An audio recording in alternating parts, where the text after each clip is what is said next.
Hello everyone and welcome to Call of Cthulhu here on Dork Tales. Today we are running Darkness Beneath the Hill, From Doors to Darkness, which is a module that we were provided by Chaosium. So thanks very much to our friends at Chaosium for giving us this module. I am your keeper. My name's Kelly, I use he and him, and I'm excited to be here today because I get to bring madness, terror, and death upon these lovely faces. Before we begin, I just want to do a quick disclaimer that this is a game set in the world of H.P. Lovecraft, and H.P. Lovecraft has become quite a controversial figure over the years as we have grown as a society and realized that a lot of his viewpoints and opinions were both wrong and toxic even within his own era. What we're going to try to do with this game is respect the storytelling that is present inside of Call of Cthulhu stories, while recognizing that the storyteller was kind of a dirtbag. I think we can do this, and I hope that you join us for this. I also want to give a quick content warning because there is some material inside of this module specifically that references slavery in the United States. We'll try to handle this tactfully, but it is a part of history and it is a part of the module, so just wanted to give you some forewarning there. So with all of that done, why don't we go around in a circle, say who we are and what we're playing tonight. It should be a lot of fun. Let's pass over to Christine. Hello, I'm Christine. I use she, her pronouns, and you can find me on social medias under Lady Liliana and Twitch as well. Tonight I am playing Margaret Brown, who is our pilot, which is why I had the aviators. I'm taking them off now though, because I'm indoors. Nice. All right, Robin. Hello, everyone. I'm Robin. I use she, her, or they, them pronouns, and you can find me on socials on TikTok and Instagram and Twitch as Second Gen Gamer. And tonight I am playing Sophie Compton, antiquarian. Antiquarian. There we go. Nice. I can't do the English. But yeah, should be fun. Hope to die. I can give you your wish. Trazelta. Hello, my name's Trazelta. I use he, him pronouns. I'm not really on social media, but today I'll be playing Francis Beckman, the criminal. Nice. And finally, a new friend joining us for the channel. Hello, Allie. Hello, my name is Allie. I use she, her pronouns. You can find me primarily on TikTok under Dazed Apricot, and I'm playing Rose Fox, the spiritualist. Nice. All right, so today's game is going to be a lot of fun. I'm really excited about it, and let's get to it. Before we begin, does anybody have any questions? No, I think I'm good. Right. Good to go. Oh, good here. Nice. All right, so let's go ahead and begin. All right, and let's begin. Each of you has a friend. That friend's name is Josh Winscott. However you met Josh, he quickly found his way into your life and your heart. From old money, Josh is, well, a bit of a layabout, a writer of magazine articles, occasionally short stories, who supplements his income sitting in front of a typewriter and occasionally doing a little bit of light gambling. He's a pleasant sort, and any of you who went to college might have spent some time with him there. Originally from Arkham, you all received a call recently, or a letter, if that is the easiest way to reach you. Josh was very excited and asked you all to come, well, to his house in Providence. It appears that recently, Josh has inherited a house in Rhode Island. And as he reaches out to you, there's a tone in either his voice or his writing that says that, well, there's something special there. Something incredible that he wishes you to see. Now, the house is on College Hill, nestled among other residences from the 18th and 19th centuries. It's a two-story affair, down at 79 Power Street. And as you all approach, your own ways, who has a vehicle here? I guess I should ask. Who has enough credit rating to afford a car or other type of conveyance? Or do you take a cab over? what would be a good credit rating? That's a great question. Exactly. A good credit rating would be. I have Sophie has a 60. Oh, that's pretty good actually. I can tell you Better than mine. All right, so I'm just gonna put 20. That's probably not as good. Credit rating, sample. Pilot lessons be expensive. I've only got 30. That's fair. Pilot lessons are expensive. A credit rating. So looking, there we go. 10 to 49 is average. 50 to 89 is wealthy. Okay, so Oh. Sophie has a car. She probably has a driver drop her off. Okay. Your driver brings you up front and or out around front, and you'll see that there are a couple of people conveying outside or converging outside of the front gate. I would like everyone here to describe themselves. Let's go ahead and start with Trazelta. Francis wears some pretty nice suits. He runs a business, imports and services. But no tie, a little bit casual, but like button-up shirt, overall coat, fedora hat. Grow a little bit of a beard.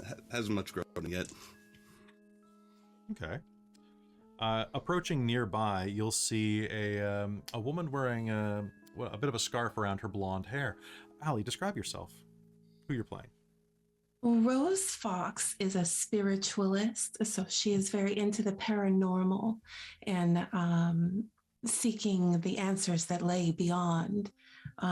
She likes to think that she's very mysterious, but I think she's pretty transparent most of the time. Nice. All right. And Christine, describe your character, please. Margaret is, I don't know, like relatively like average looking, I think. She wears her hair a bit differently.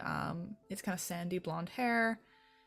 I think everything about her is just a little off of what would be considered appropriate for, say, a young woman of her like relative social class. Like, hair's not quite right, it's not fashionable, it's a bit edgier than maybe it should be. She wears trousers and boots. All right. So you have approached outside, are kind of converging at the same location. Perhaps some of you even took the same bus over, or something like that. A car is going to pull up out front. It's a fairly polished Model T.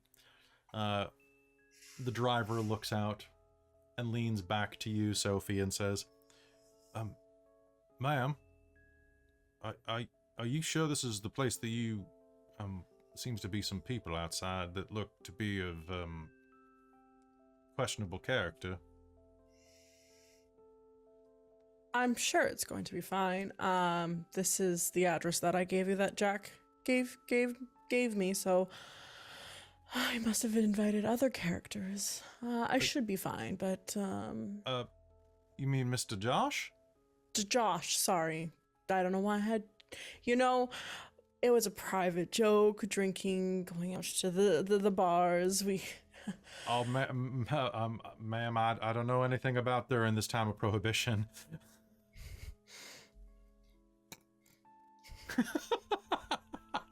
Sorry, I had to throw that at you real quick.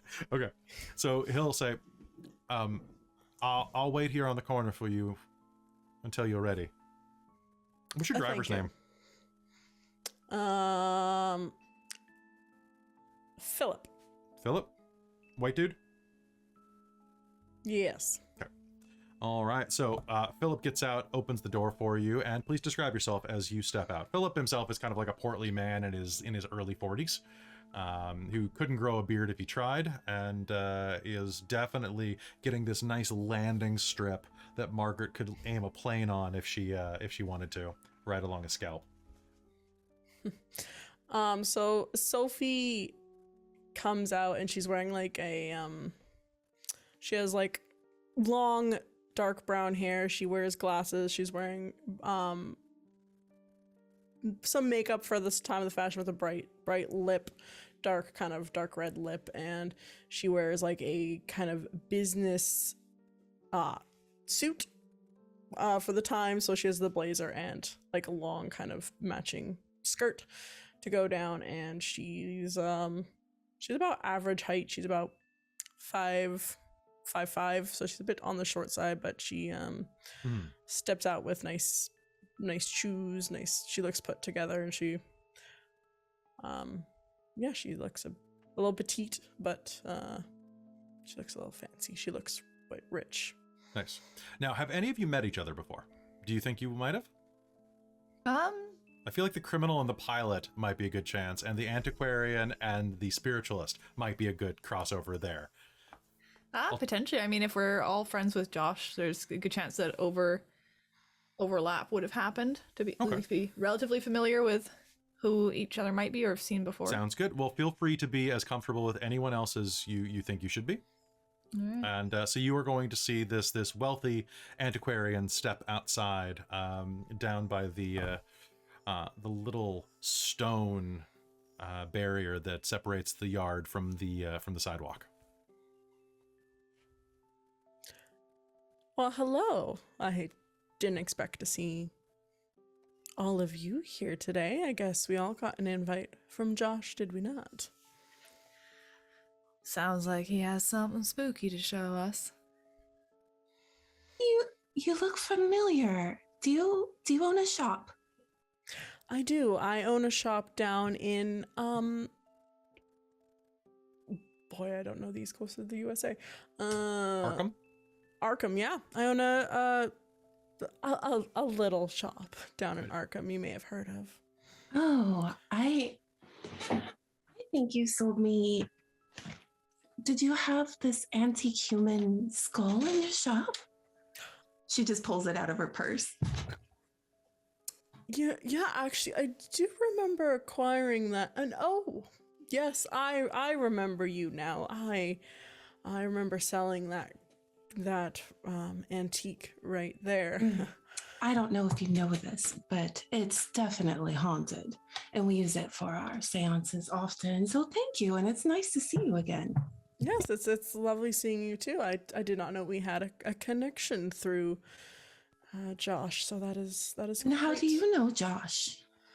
Oh, he always likes to have the opportunity to sell, wild and wacky artifacts that he finds. That he does. We went to school years ago. Yes.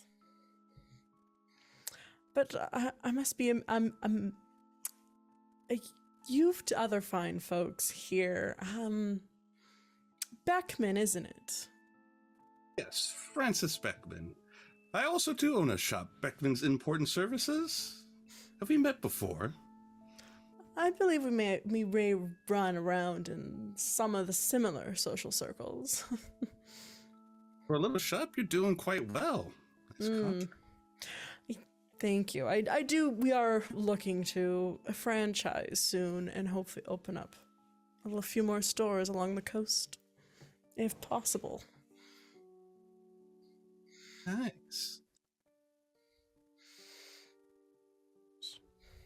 All right.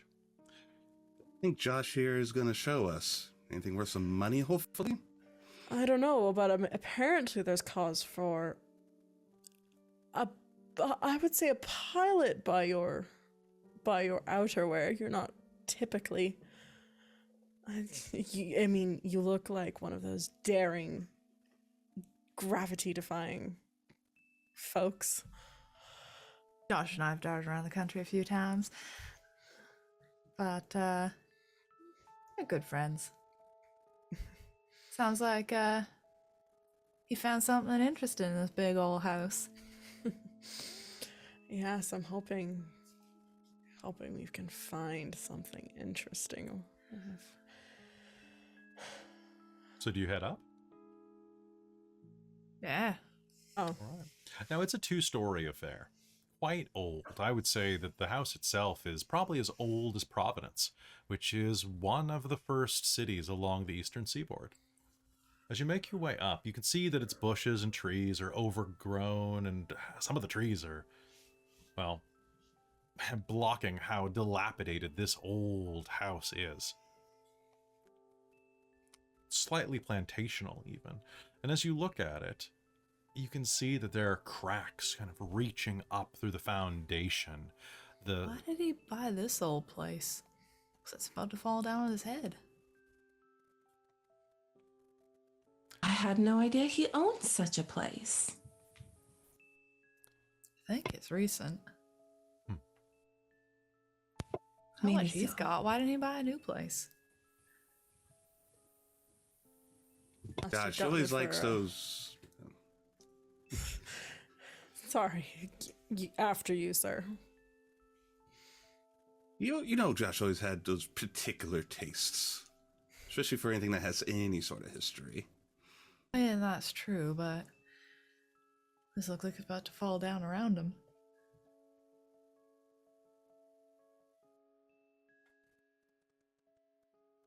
The door looms in front of you. An old, burnished double-wide paneled oak door. Whatever paint had been on it before, you think kind of a brownish red, has mostly peeled off, leaving strips of faded, well, rot. The door is damn near about to fall off as you look at it. Who's the brave one? I think Sophie's gonna go and kind of do a light kind of rap on the door. It looks like it's almost falling off, but she's still gonna try and make her presence known. It's a light rap, but it's barely what's needed as you hear on the door slowly creaks open. Hello. Inside, you'll see a foyer that is covered in cobwebs. The floor inside is this kind of diamond pattern of blue and white tile.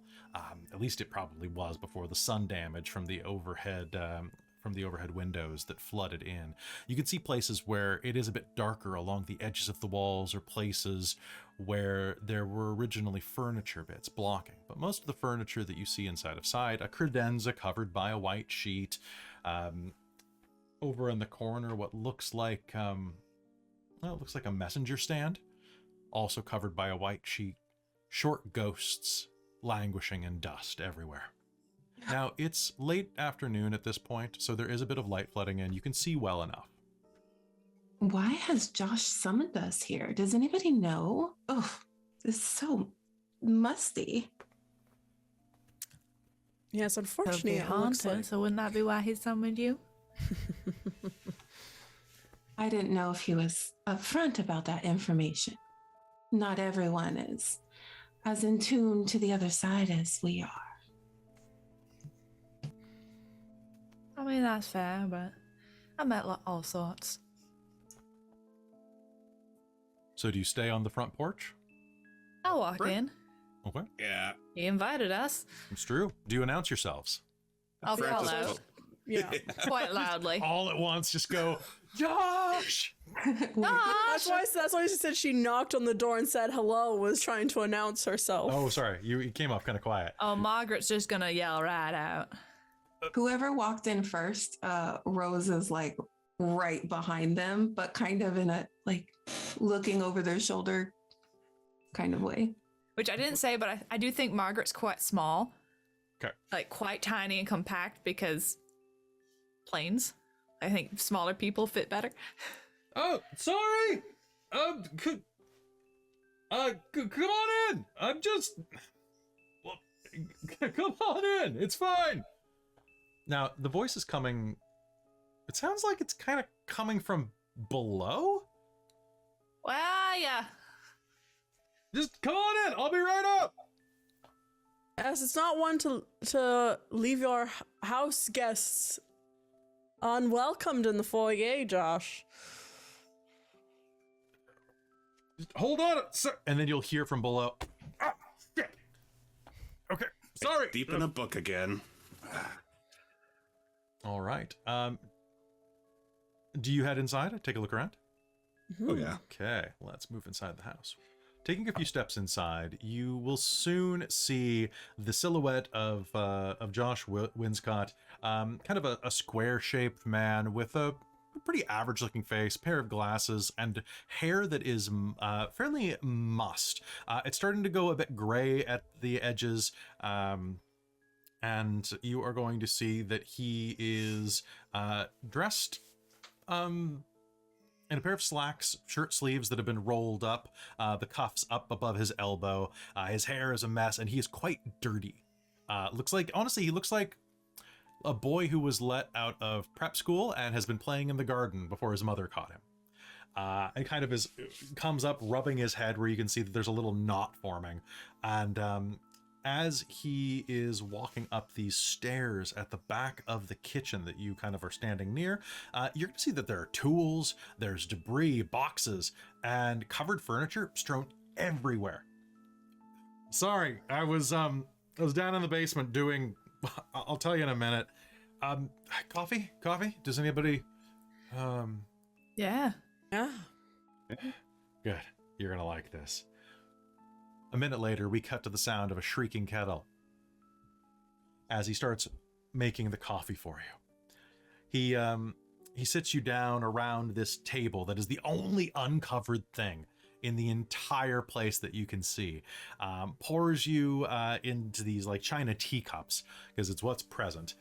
Coffee, offers you sugar, sits down and lights up a Turkish cigarette. Hey, first off, thank you so much for making the trip out. Rosie, you look lovely. I love what you're doing with your makeup. Oh, well, that's kind of you. It's real swell to see you again. It's real swell to see you too. And Sophie, you staying out of trouble? You gotta watch out for this guy. Hey, now. Oh, you know I like a little trouble, Josh. That's how we He's got a lot to of know trouble, each so just be other. careful. And Margot. Did we just settle on Margot or Peggy? I forget. Either way, it's wonderful to see you, doll. It's good to see you too. When you coming up for a flight? You know what? Been As in soon my as plane for ages. I know. I've just been so tied down. I actually am planning if I can get. Okay, if this pans out today, I'm gonna take all of you to somewhere nice. Okay, like somewhere in What, Europe. you think there's buried treasure under this place or something? Sort of. Actually, Sophie, All right. the way that I figure it, you all have some skills that are going to be really useful for this. Okay?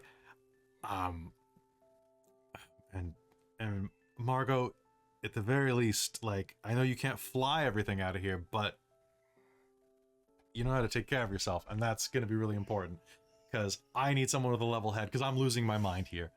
What have you found, Josh? All right. Okay. I mean, I can handle myself in a brawl if that's what you're worried about. Well, we'll see who comes and tries to take this from us, because this is going to be fantastic. I have found the potentially the historical motherlode here. So, I inherited this house, right? And it's a junker. I know that it's a money pit. There's no reason to keep this place up, unless. Okay. So, I thought I could try to flip it. You know, I could fix it up, maybe sell it to some people who, you know, have a real soft spot for some historical housing, okay? And while I was working in the basement, I found this bricked up wall in the cellar. It's got a tunnel inside of it. And I thought at first it was an old drainage system, but then it connected to this larger corridor. And I got to thinking, there were all these stories. Okay, back when Providence was founded. Okay, back when there were slaves everywhere around here. It got well. Back during the Civil War, I think it was like we had the Slave Trade Act of 1794. So what that meant was that you couldn't import slaves, right?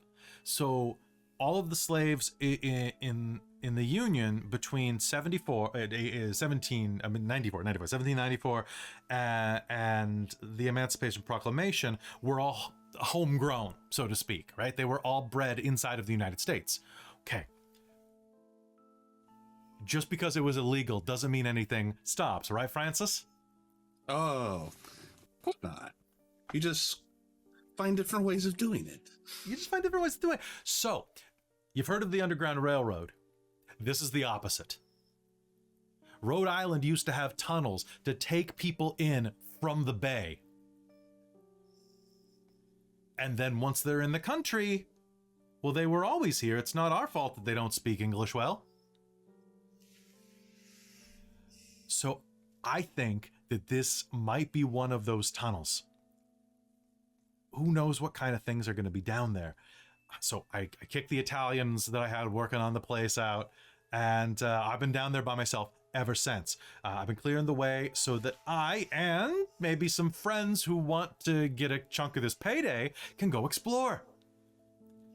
But Josh, if you said it was for the trading, well, they would have been penniless. What could be hidden down there that would be worth anything? Oh, penniless? No. They were bringing these people in by the bucket load. These guys were loaded. And at the very least, there could be historical memorabilia that could fetch a high price, and you know how much that stuff goes for.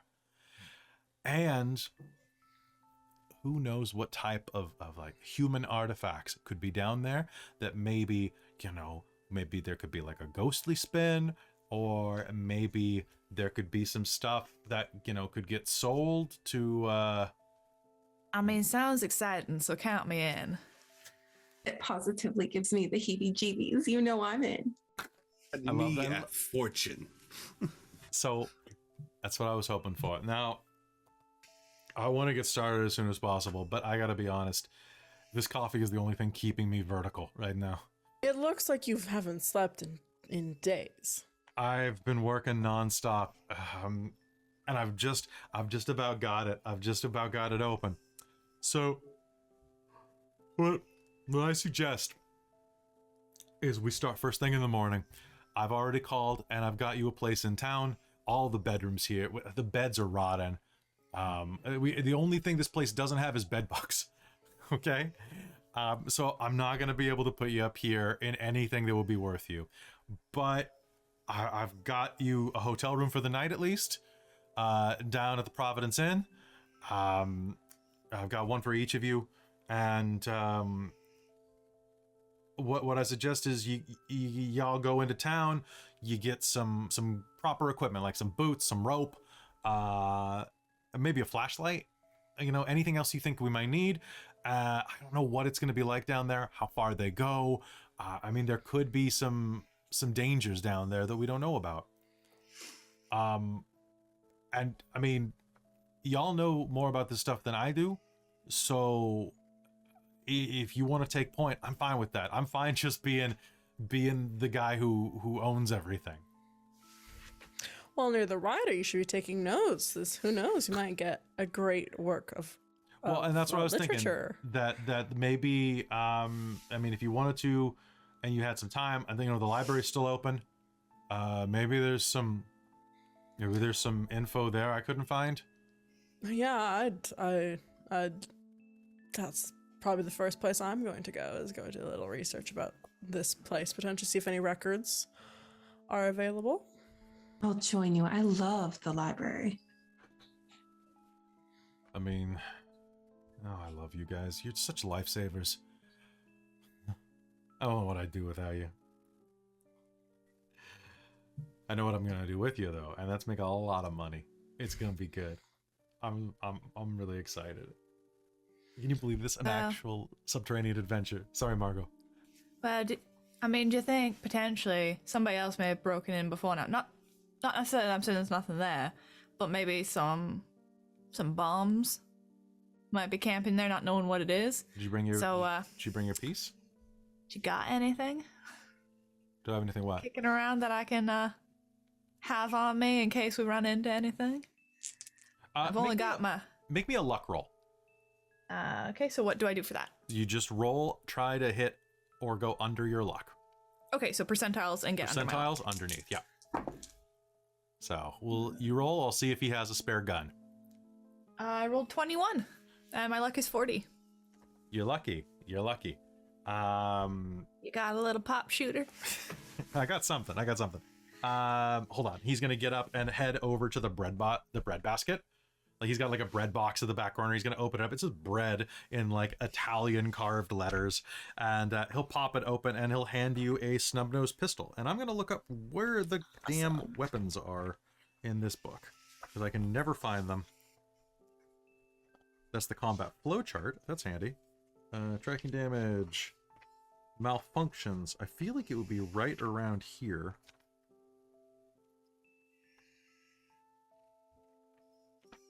The quick guide says a handgun's a 1d10. That sounds good to me. So it's a 1d10. Okay. Oh, and what was knife in the quick guide? D4 plus strength? Something like that? Yeah, small knife D4, machete D8, small club D6, baseball bat D8. Okay. And those would just go with brawl, probably, right? There's no weaponry / free. There's a firearm. Yeah. There is a firearm stat. So there's a firearm stat, but not like say werewolf where you have an unarmed and armed brawl combat. There is a brawl. There's brawl, but is there? Yeah, there's but there's no weaponry version of it, as far as I can tell. No, you just add the damage bonus where it says combat. Yeah. So it's a fighting check. Fighting check is 25% minimum. Okay. And that's fighting handguns. So the other thing that you should be aware of, also rifles and shotguns are different. There's two firearm stats. Which makes sense because long arms. So mine's are short handguns. arms. The other thing is that you also will have a damage dice bonus based on your strength. So it should be down by your brawl. So like your punch is like 1d3 plus something. You add that plus something to any roll that involves physical strength. Oh, I see. 1d3 plus DB. So damage bonus wherever. Yeah, it says. it's the box next to it. It says combat and it says damage bonus, build, and dodge. Mine says none. So yeah, you're not strong enough to have one. So that makes sense. Yeah, none for me as well. None. Does anybody have one? I do. I have a 1d4 damage bonus. Okay, so a little baby one. Okay. That sounds good. Little baby. Sorry. Interesting that they base that off of the profession, not anything that you actually do to build the character. Based off your strength score, usually. Okay. What? How? My strength is 70. Isn't it? Let's, Yeah, that strength is higher than mine. Mine's 60. Let's, Yeah, I've got strength 70, dex 80. We're using pre-gen characters for this, so let me just check this real quick. It don't know that I'm a tiny woman. It knew. Damage It was a bonus. gender-neutral character. So it is your strength and size. So that's weird. So yeah, because my size is 45. So add your strength and size and tell me what you have. Okay, so that would be 115. 115? None. Oh. Okay, So so my size is 65. That's why, because you're a big guy. So like Call of Cthulhu is one of those games where it actually takes like your body size into effect. So like, damn, I'd have a hell of a damage bonus in real life. Nice. So you get a damage bonus when your strength and size have a total of 125 plus. I barely. Crap, need you have to that have then. really high numbers then. Doesn't matter Well- how strong you actually are. It's also how much weight you put behind a punch, right? So Yes. height and weight, things like that. So interesting. That's fine. That's what guns are for. The other thing to know about combat, if it ever comes down, is that when you engage in combat and are harming someone with ranged weapons, it's way better for you to do ranged weapons, usually. Here, Kelly, pause and cut here while I check this rule, because otherwise it's boring. 23, pause. I seem to remember that whenever you're fighting hand-to-hand, it's a contested roll, but if you are if you're shooting, it's much easier to hurt someone. And guns ruin your shit in Call of Cthulhu. You know what? We'll deal with that when the time's right. So I'm just going to cut back here. Yeah, so anyway. So size and stuff, all good. All right, so he finishes the coffee with you, hands you the gun. So you've got like a little snub-nosed 38, and well, if you don't mind, I think I'm gonna hit the hay, and I guess we'll start. What do you think? 9 a.m. Does that sound good? For me. Yeah, that Sounds swell. There is a bakery in town, O'Donoghue's. Look, the Irish run it, but they have the best croissants like in the entire city. All right, so hit there before coming over. O'Donoghue. You cannot come by here without going through there. I mean, just maybe hide your face on the way, and you don't want to be seen in that type of place. It's a real dive. So I mean, you know. All right, so wear my glasses. I was just say, have Where Sophie should we go for dinner? I'm just kidding with you, Soph. The only thing I'm gonna eat is my pillow, but the Providence Inn has a little restaurant in it. Good place. All right. And if you want any libations, I haven't really been able to check town out that much, but I know there's a place you can go to get lubricated. If you're interested. I'm not saying I'm not. So it's he will give you directions to a building in Providence, because I don't have a map. That is it's And kind of built password. into the back of an old school. And you knock twice basically at the back door and say you're here for night classes. It's this old one-room schoolhouse. And so that's the speakeasy that you all can head to later. Oh yeah. All right. So with that, he lets you out and allows you all to head back into town. Now, you head off from Josh and back into the town. Some of you head to the library. I believe that was Sophie and Rose head to the library. I'd like you to make me a library use roll. And what we'll do is we'll combine your rolls. So who has the higher score? I have a 60. 50. 50. So what I'd like is, Robin, make the roll, but do it with a bonus because you're getting assistance. Oh, cool. Oh, okay. That's nice. That's going to be a 42 out of 60, so I succeed. That sounds fantastic. So what you're going to discover is that Rhode Island was one of the most active northern colonies in the slave trade. It controlled over half of the trade in all of America. Newport was the most prominent and important Rhode Island port, but Providence was really quite greatly involved as well. Despite emancipation that began during the Revolution, the ownership of slaves continued until the 1840s. Originally, the slaves were primarily sold in the West Indies and then brought back to Rhode Island to work on its own plantations. When Congress gave the trade an expiration of 1806, Rhode Island served the hungry slave markets of the South, shipping as many slaves as they could, as quickly as they could. Conditions for their human cargo, already poor, were quickly deteriorative. John Brown was tried in 1796, which is really weird that it was John Brown, because if you're a historian, John Brown means a completely different name, for violating slave trade laws, but was found not guilty. A year later, he tried again, and his slave ship, Hope, was confiscated. Sorry, I had to do that. The Brown family of Providence has been successfully involved in the slave trade for decades, becoming one of the region's most prominent mercantile and political families. Rhode Island University was renamed Brown University in honor of their donations. Over the years, the discovery of drainage tunnels and bricked up cold storage rooms under some of the houses on College Hill have provoked speculation that they were once used to smuggle slaves into Providence against the laws of the slave trade. In 1901, a cornerstone and nearby tunnel was rediscovered during the renovations of the house of John Brown himself. The stone was inscribed with Brown's name and the date of 1786, and appears to have stood as the entrance to a large tunnel toward Benefit Street. While the head architect dismissed this as a drainage conduit, it was wide enough for two men, fully grown men, to crawl through, and this revived rumors. While you're at the museum, So you head to the library up to the University at Brown, and while there, you're inside of this massive library. It's has like this immense reading room, periodicals. The mezzanine floor has a 2-story stack inscribed fireplace. Like, it is quite a library. As you are looking through with that roll, you are going to find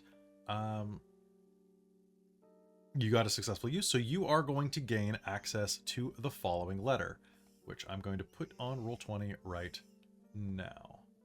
Also, quick, while you're getting that up, if we succeed a skill check, you want to put, I can If put you a check. make a skill check at all, succeed or fail. Oh, okay. All right. Okay, so you will find that letter, which you may read the contents of and then disseminate to your friends. The rest of you are going to go and you're going to buy equipment.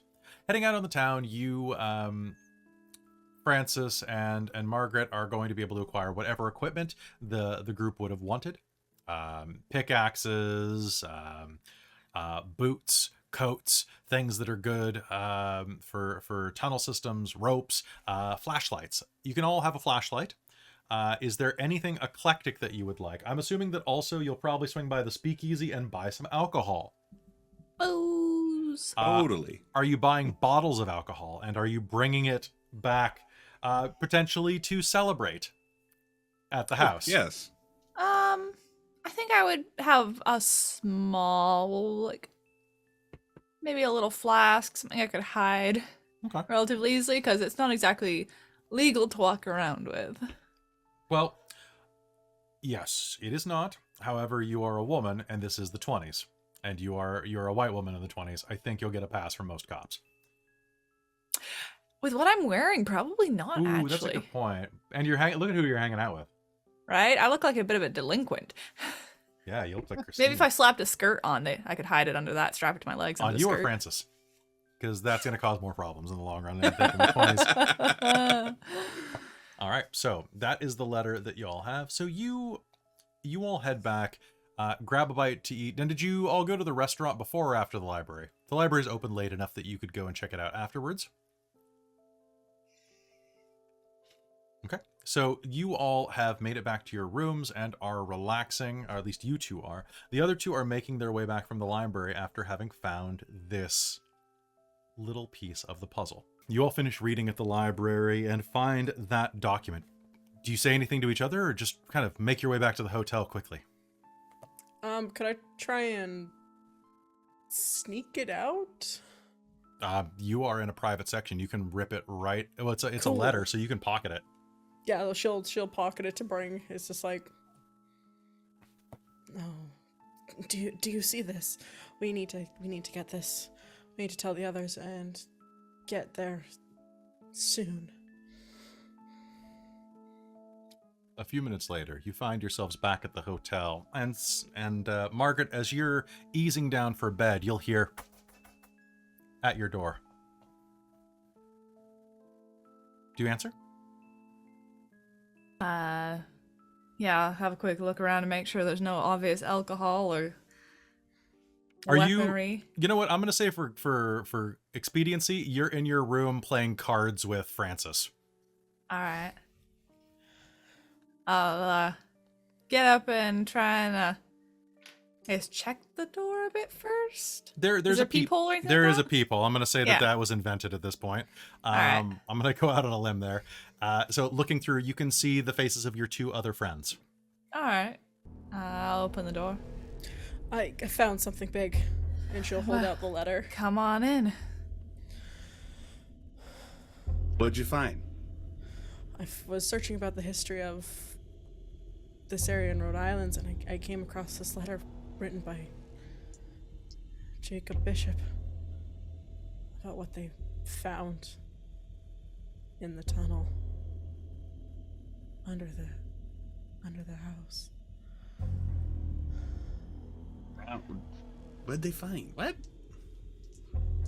She'll pass over the letter so that they can read. Nice. Do you want to give me the quick pointers? The quick pointers were that they found a tunnel of death underneath the house where people were strewn about. I think that it old said. chestnut. Yeah, that old chestnut. And it seemed that the shadows of the cavern were leering at him, keeping the mystery. Quickly returned and built it up. And it's just, they found this, he said he's found chasms plunging deep into the town, and bad shit basically underneath the house. And then he didn't sleep anymore, is it? Yup. He didn't Yeah. sleep. He didn't know any rest, and he didn't speak anymore. And he felt ill. Yeah. Are we saying the tunnels are haunted? Is that what this is saying? I think so. It's pretty clear.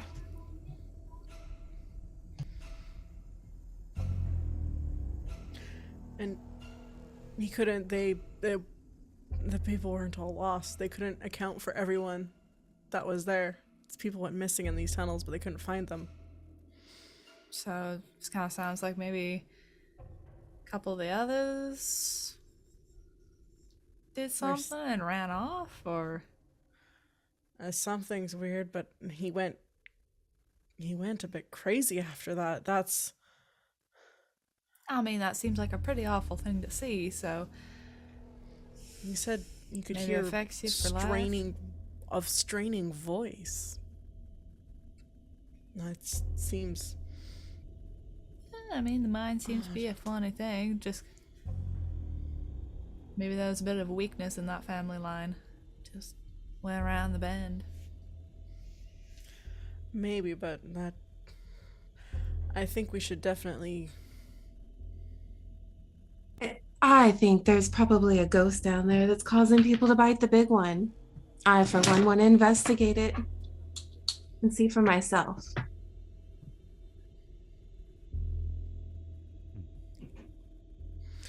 Yeah, I think we should bed down for the night, get a good night's sleep, and tackle this tunnel. Hopefully, Josh doesn't go crazy. Any particular supplies we need before we go? We only got the basics. What did you find while you were out? Pickaxe and flashlights, alcohol for celebrating. Bit of fun. Oh, But like, I think whatever we find down there, sure, there'll be hopefully a small fortune. After all, solving a mass murder, maybe we find missing pieces that they didn't see. Finding a little extra cash might be quite nice. Hoping by this point that animals have dragged off the bones, so we're not stumbling across a mass grave.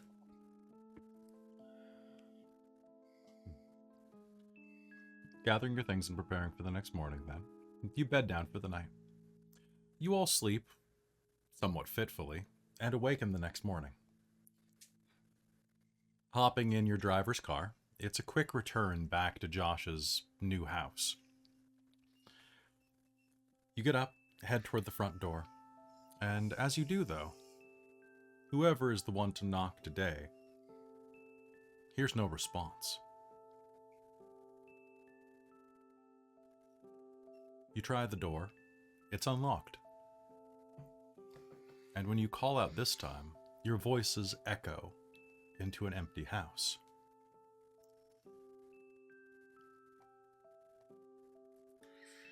What do you do? I'm guessing he stayed up all night and fell asleep somewhere. Yeah, I think we should go Probably go find him. search the house and meet at the basement where this tunnel supposedly is. Hopefully he didn't get it open. Start on the top floor and work our way down. Yes, I think that's probably the smartest. Should we check his room? Maybe he Might- just hasn't. maybe pass out on the floor because he didn't sleep. I just figured he probably found whatever corner he was in at the time when sleep got to be too much and it overwhelmed him. Well, that would be a good guess. It would be a good assumption knowing Josh, but today it doesn't appear to be the case. After perusing the house and checking it top to bottom, you'll find that it is in as much of a state of disrepair as you worried it was.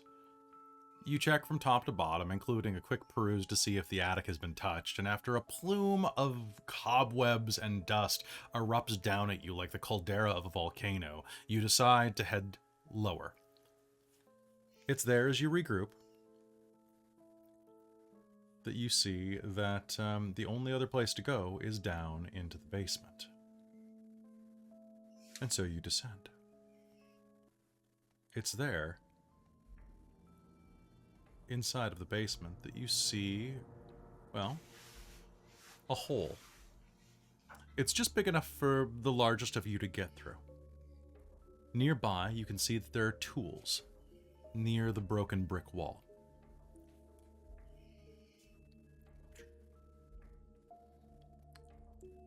On the other side, you can see it looks like it is a brick-lined tunnel that quickly branches out into what looks like a wider, natural cavern. It's dark, and your flashlights will have to find the purchase for your eyes. Nearby, you'll see that there is a single cup of coffee sitting on a crate.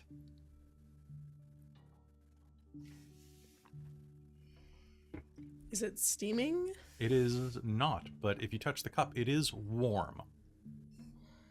You think it was probably poured maybe 20 minutes ago? I'd like anybody who's looking at this to make me a track roll. If you'd like. I will attempt it. Yeah, I'm gonna attempt. I'm as real well. bad at that, though. That's Yep. fine. Nah, I failed. Yeah, no. No, I got a 92. Not a chance. Okay, so... 44. Under a what? What's your track score, Allie? I'm looking for that. Where would I find that? Bottom, Under- last column on the bottom. Under Nothing. skills. 10%. Okay, so I got real 77 quick. over 10. So here, there's one more thing on this list. Robin, what's your skill? What is my skill? Yeah, on Or track. What do you mean? 10. And you rolled a what? 92. Okay. 96 plus. If your skill is under 50, it's a botch. Oh, okay. So No, that's the problem. 92. Okay, so glancing around, you can't really see much in the dust as you look around, but, well, honestly, there's only a couple of places he could have gone. What do you do? I guess try and see if he's gone ahead.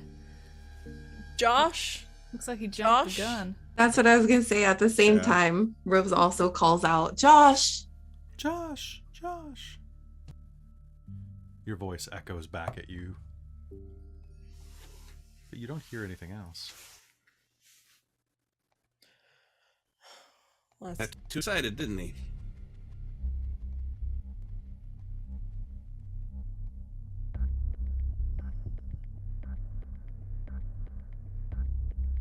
Do you head inside? You think we should move forward?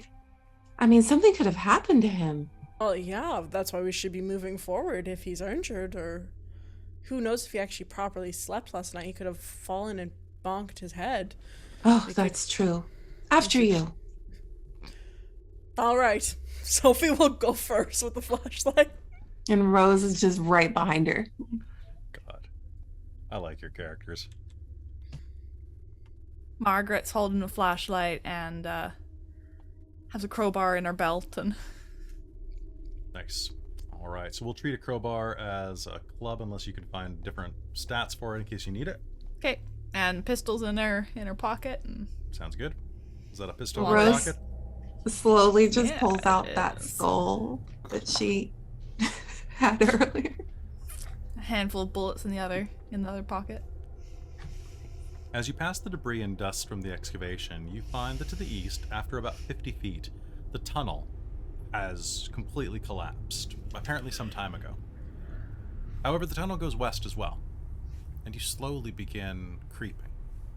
It's tall enough that you can easily head through. Even the tallest of you doesn't need to crouch even at all. You press forward, and after walking about 100, 150, 200 feet, you come across something that was the last thing that you had hoped to see, Margaret. Sophie, as you and Rose progress forward, your flashlight is going to dance across the bare face of a human skull. It's old. I mean, I'm totally used to this sort of thing. There's an opening in the south wall, about 10 feet away from this pile of bones. Doing a quick glance at it, there must be 6 people worth of bones here, all piled up on top of each other. Does anybody investigate them? I would love to investigate the bones. Yeah. Okay. Same. You may make me the following: a science biology roll, a medicine roll, or an archaeology/history roll. As we move through this space and whatnot, I want to do spot hidden rolls wherever Then you think spot it would hidden, be. yeah, I was about to say, the other roll you can make a spot hidden. And I will say about modules from Chaosium, I really like that they give you this many different things you can draw information from, because I hate it when modules restrict you to a singular roll. Yeah, I'd Yeah. love to do spot hidden if I can. 27 under I'm gonna do 35. that. Spot hidden? So I if- got 20 under 50, so I got the first tick thing. The for hard? success. Nice, Yeah. okay. I got spot hidden 37 under 40. Okay, so you'll be able to notice some things too. Is anybody doing medicine, biology, archaeology, or history? Oh, I thought you said science. Could we Well, do it's science, biology in parentheses. Okay, so I think after she gets over her initial shock, I remember reading about these, and I'm pretty proficient. That's 86, Ooh. 55. Would you like to push your luck? Yeah, Try let's again? do it. Do it again, and if you fumble, I really hope... I don't want to hope that you fail, but I kind of hope you fail, because I've got a... Did you fail? Sorry to tell you, it's a 49. Nice. Under 50? Or something? Yeah, it was 55. Okay. Damn, I was going to have you fall on the bones and get freaked out. Oh, Okay. that would have been funny. So, looking through the bones, you're going to quickly peruse them. These have got to be about 150 years old. And as you're investigating them, testing the dryness, either with your finger, maybe a pen or something you have in your pocket, whatever you're touching them with a pen, okay, you're going to hear a little metallic as you bump up against the iron shackles still wrapped around the bones. Ugh. Looking Sophie, look at this. I just pointed out to her. So those of you who are looking with spot hidden are going to know immediately that the bones have become separated, either due to violence or a vermin, and there are ancient bloodstains and tears on the clothing that still remain around the bones. Does anybody roll archaeology or history? I don't have either of those. Sounds good. Well, taking a look at it, it definitely seems like the clothing is archaic. And I would say that, Rose, if you think that the bones are about 150 years old, the clothes match what you mentally picture as colonial era clothing. Looking around, you will see that the western tunnel looks like it continues for quite a ways, and there is also a way to the south. Now, who got the highest spot, or pardon me, the lowest spot hidden? I got the 20 for You the did. hard Yeah. success. So as you are looking around, you are going to notice that there is, lying on the ground right next to that southern entrance, a now snuffed out Turkish cigarette. Oh no. She'll pick it up. Okay. Josh has definitely come this way. Didn't wait till we got here. He must have found something. Sleep then. All right. Do you proceed to the south? Mm-hmm. Oh yeah. Looking down to the south, you can see that the way beneath you, the way to the south beyond Josh's cigarette, is quite dark. And there, it looks like it leads to a downward sloping passage. Do you head that way? How down does it look? Like treacherous downward, or just like a gradual? Enough that if you did a somersault forward, you might not stop for quite a while. Oh, okay. But not enough that you would really risk danger if you slipped and fell on your ass. Okay. Is the ground dry, or is there any like moisture? It's very dusty at Very this dusty. Dusty cat. Cool. So yeah, Sophie's gonna like kind of hold the flashlight out and try and sweep with it, like constantly going back and forth to kind of look for uneven ground. moment. Sounds good. Okay. Progressing forward. You head down this sloping passage. The corridor twists and turns, and after what feels like forever, at least a half mile. And does anybody have navigate as a skill? I think the 10. Yes. All right, make me a navigate roll to see if you can keep track of your orientation. Nice. Because damn it, if you have it, I'm going to make you roll it. Right? Come on, 15 pilot. under 60. Oh, damn. Damn. You know for a fact, you're basically counting your feet as you're going down. You are a half a mile to the south of the house and are at a depth of, if you had to ballpark it, about 200 feet down. All right. This is definitely getting into the place where it's gonna be a little dangerous here. You risk So like are we- cave floods.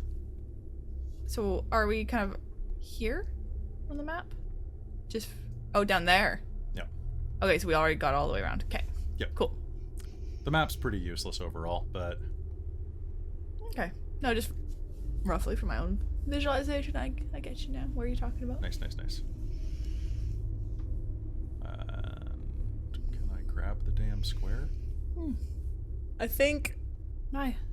Sophie's gonna be like still constantly trying to call out, be like, We've Josh! gotten down like 200 feet plus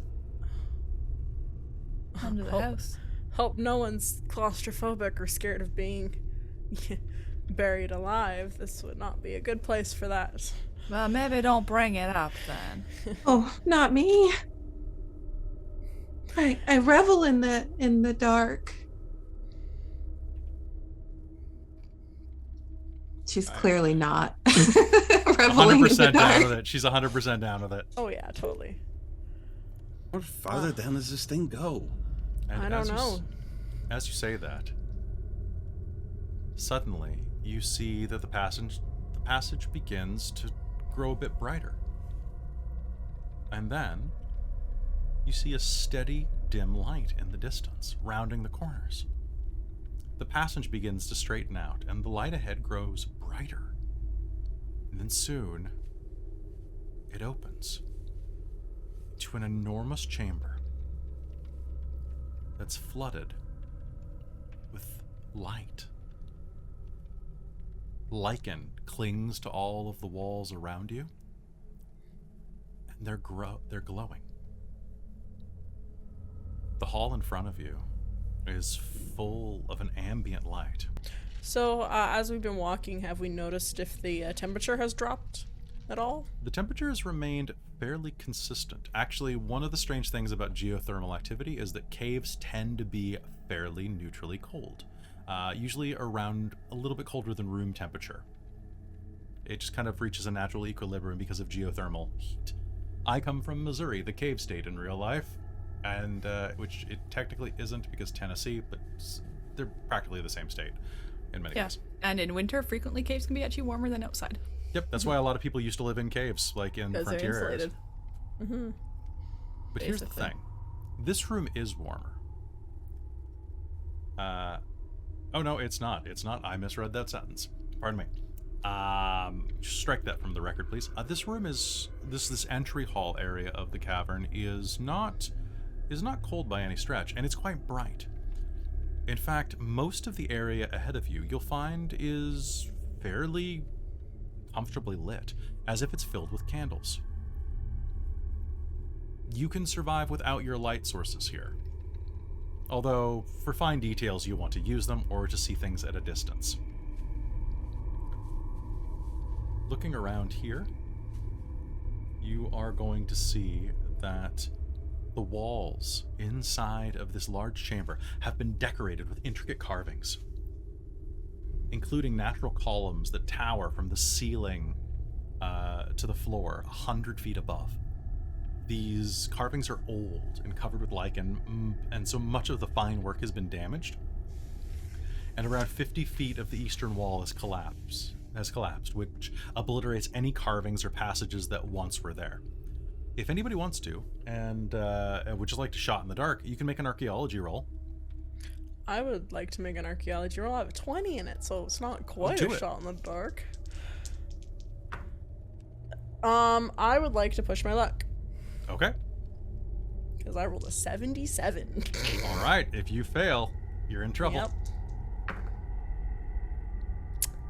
I failed. I got 36. So it's When he close. says that with a smile, it's a little alarming. I know It's normal. It's fine. It's fine. good. It's all good. What's that under? It is 36 over 20. You could spend 16 luck points if you wanted to. You don't- 50? You don't have to. No, I'll do it. Okay, so that'd be... Will you actually? Yeah, 36. I'll bring it to 36. Yeah, I'll let you do it for spend 16 luck points. I will. Done. Okay, so 34. Whoops. Not 36. 34 there. Now we're down to 34. as you look closer, you're going to hold your flashlight up at some of these carvings on the wall. And as you do, the sweat of your hand is going to gather around your flashlight, and it will slip out of your hand, ready to clatter on the floor and make a tremendous noise in this echo chamber, and you'll catch it with your other hand at the last possible second and look up at the wall. And as the beam shines upward from that low catch, you are going to see that the carvings are extremely ancient, possibly predating the oldest cave paintings so far discovered. But they show a skill and a style far beyond that of any primitive art that has been recognized to date. The motifs are largely serpentine, and some of them are enormous. Certain serpent designs are repeated, possibly having some sort of symbolic meaning. A white crescent appears on the forehead of many of the more elaborate serpent carvings. And beyond that, you see there are geometric designs, zigzags, and spirals accompanying them. Some of the carvings could be some form of curvilinear script, consisting of curves, curls, and loops. This looks like a language, the likes of which you have never seen before. And I would like you to do me a favor and roll me percentiles and tell me if you get a 1 or a 2. Cool. Would this be for language other? Nope. Okay. Oh, Okay, cool. Everybody or just Sophie? Just Sophie at the moment. I Did got you a 2. Did you I got actually? a 2. I will send you a picture.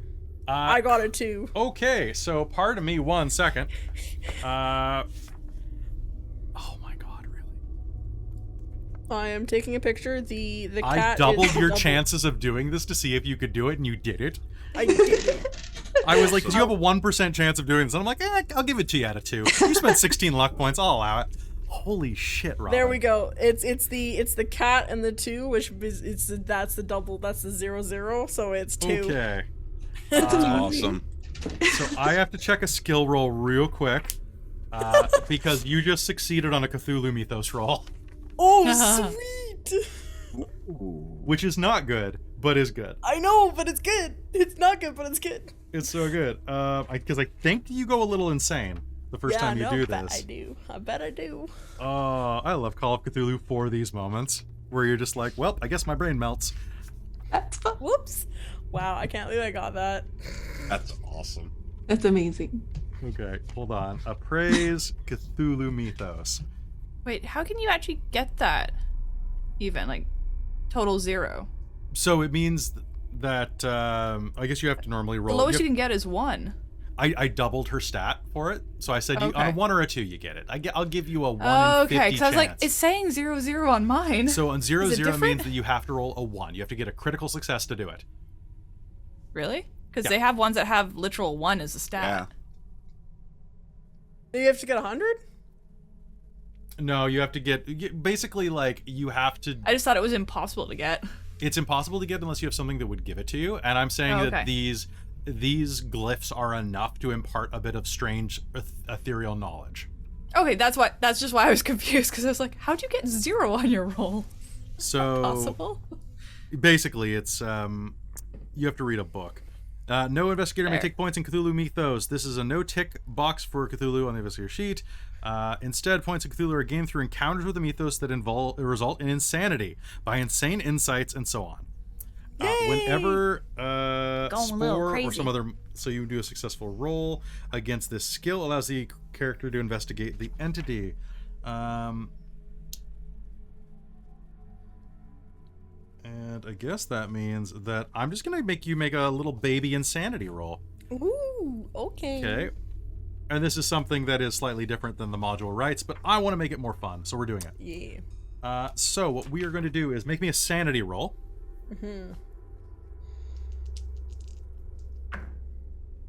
Ha ha ha ha! 92. What's your Oh sanity? no. 60. Nice. Okay. So you're going to fail that. So The that dice means, giveth and the dice taketh away. all right. So roll me a d4. Oh, okay. Well, let me get a D4 out from my box. The dice know what you really want. That's why. it Oh, they fails. do. They know. The dice are just aiding me. They know. They know what they want. 4. 4. Do me a favor. Subtract 4 from your sanity. Or pardon me, Nice. 5 from your sanity. Okay. And when you lose 5 or more sanity points, you gain temporary insanity. Can you make me an intelligence roll? Ooh, okay. Alright. I got a 73 over 65. Okay, on a fail. Yes. This is Okay, what I so wanted. if the roll is failed, the investigator represses the memory and does not become insane. Aww. Okay, Alright. there's 5 or more as a result. Sufficient emotional trauma has been suffered, and I must test your sanity. So, for temporary sanity... Okay, I think that... while experiencing a bout of madness on becoming insane. So you are temporarily insane, which is great. Okay. You just will forget this. You'll block it out after the fact. Oh, okay, cool. So first of all, I need you to do me a favor, and you are going to roll... you are going to roll a d10. All right. And you're gonna roll a 9, because everybody does when I run this damn game. 8. Oh, nice. Okay. So, Robin, as you all are looking at these glyphs on the wall, and you almost drop your flashlight and get a look at that, you are going to hear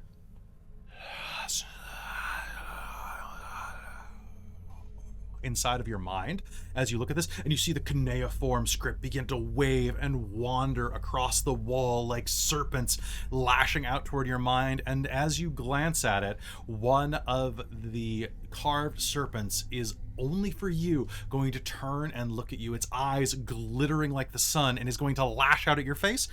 You are going to make an involuntary reaction of a shriek.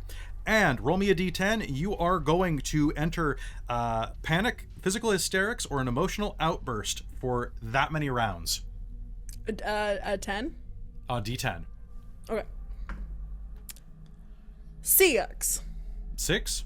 Perfect. All right, so gain 2 points of Cthulhu Mythos. You now have 2 points of Cthulhu Mythos and will recognize this as a language. Somehow your mind will recognize this as Aklo, AKLO, a pre-human language that is serpentine in nature, and you are going to start to panic in some way. What do you do? I think you're just gonna suddenly see Sophie suddenly start like shaking and go ha ha ha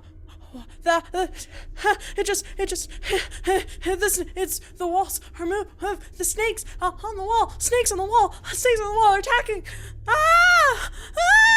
snakes, and she'll start just like having hysterics. Okay. Her scream is going to echo around the chamber. Margaret's gonna try and do the thing that we've seen in movies is 1930s sort of behavior and slap her and tell her to snap out of it. Okay. That's not going to slap her out of it, but you can cover her mouth and kind of like hold her to stop her from freaking out. I've read a bit of the psychology books at my visits at the library. Can I tell what's wrong with her? Make me a psychology roll. 85. 55 is my... Bitches be cray is what you remember from your books. Francis is going to look around for snakes, going, what the hell? What is she talking about? All right, so She'll be like trying to point. Francis, make me a spot hidden roll. So, Rose, you're kind of like right in her face, kind of looking. Her pupils are completely dilated, like they're pinpricks at your flashlight. I'm going to use some luck for this one. Okay. I rolled a 50. I'm going to use 10 luck to meet the requirement. So, 40 Okay. meets 40. You are going to see a splash of blood, a very soft one, about like a thimbleful of blood, but it's still red, not completely oxidized yet, not dried or browned by the surroundings, and it looks like it's kind of down by. Let's see, that would be. Sorry, I'm just checking the map in the book. That is just down to the south, following along the curvature still. It could be his.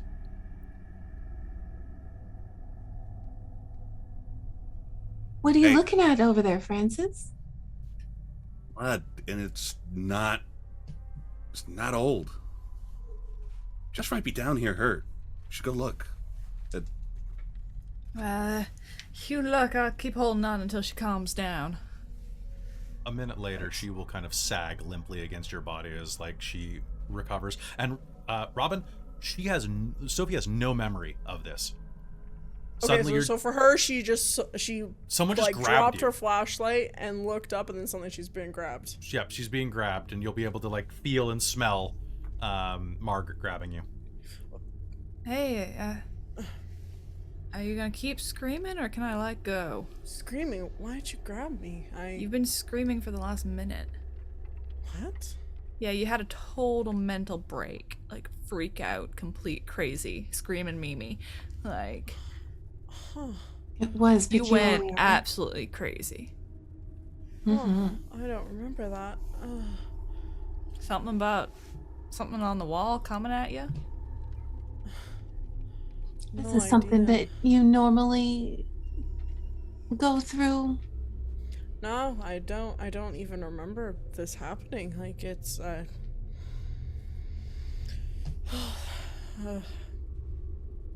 don't know. I don't remember.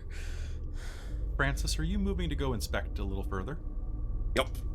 And Now- I have my pistol out at this point. Sounds Just wondering good. What's going on? The caverns in front of you are, and anything with the lichen attached to the walls, now it's damp. Now you start to get a little bit of that humidity pressing in on you. And there's stalactites and stalagmites and other cave formations formed by the water throughout this complex. There are also fungi growing along the walls, the ceilings, the floors, all different manner of them. Generations of this growth have made the floors in front of you kind of soft, like you're walking on moss or loam. It's slippery in places even, and you're gonna have to watch your step with your hard-soled shoes.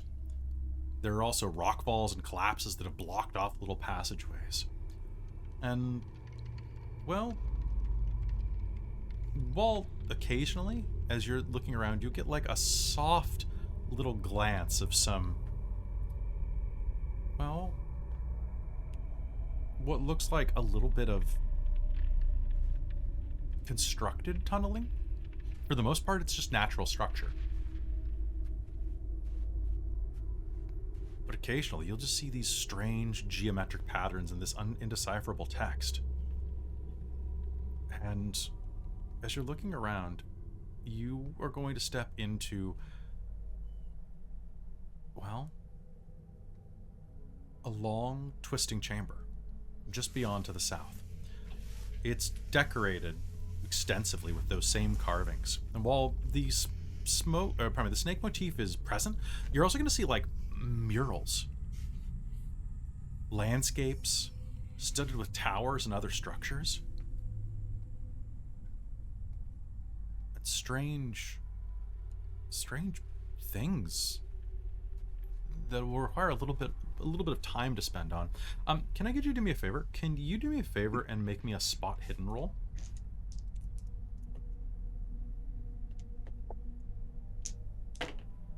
Oh, 10 under 40. As you are looking around at some of the things on the wall, you'll see that these are murals of robed figures engaged in various pursuits, but they're not humans. They're strangely shaped. Their faces elongated with tails. And as you go to look a bit closer, you'll hear a scraping out of the corner of your ear. And as you turn around with your pistol out, in one of the side passageways, you will see the silhouette of a fairly large person step back into the shadows and around the side of a tunnel. Basically, you'll just get a glimpse of someone moving out of your line of sight. If you weren't as keen-eyed and used to watching for coppers as you are, never would have happened. I'm going to go after this figure now. Okay. You are going to hear the sound. You're moving pretty quick? Yeah. Make me a dex check. And that's just rolling under my dexterity. Rolling under your dex, yep. 70 under 80. Oh, that is lucky. All right. And you are using your own light source, right? You have your flashlight out? Yeah. Okay, cool. Because otherwise it's a hard check. Okay, so you're going to take off running. Back in the other corridor, you are going to all be kind of calming her down. And you are going to be taking a nice look around this room and kind of calming for a second. Can I get... Are you going to, after you're calm, are the three of you going to follow where Francis went? I would assume so, yeah. Okay, now he's quite a ways away, a good couple 100 feet through these tunnels. As you're moving, what I would like you all to do is make me, if any of you have geology as a science specialization, you may roll that. So it's a right. My science specialization will not be very useful. It's astronomy. Psychic research. I will let anybody, because we're using pre-gens, and this is a one-shot, you can roll your science at half, regardless of what it is. Okay, sure. I got nothing for science, so... That's science. Right? 62. 62. Also, if you have natural world, I would let you use that instead as well. Okay, so half would be... I have 10 for natural world, so yeah, I'll give it a try. I mean, everybody does. Oh, do they? Yeah, it's base 10. No, I don't make it. How far are you off? I'm about 10 off. You could spend 10 luck. I have very minimal luck, That's fair. so I want to hold it for some more important feeling rolls. Okay, so as you are heading around,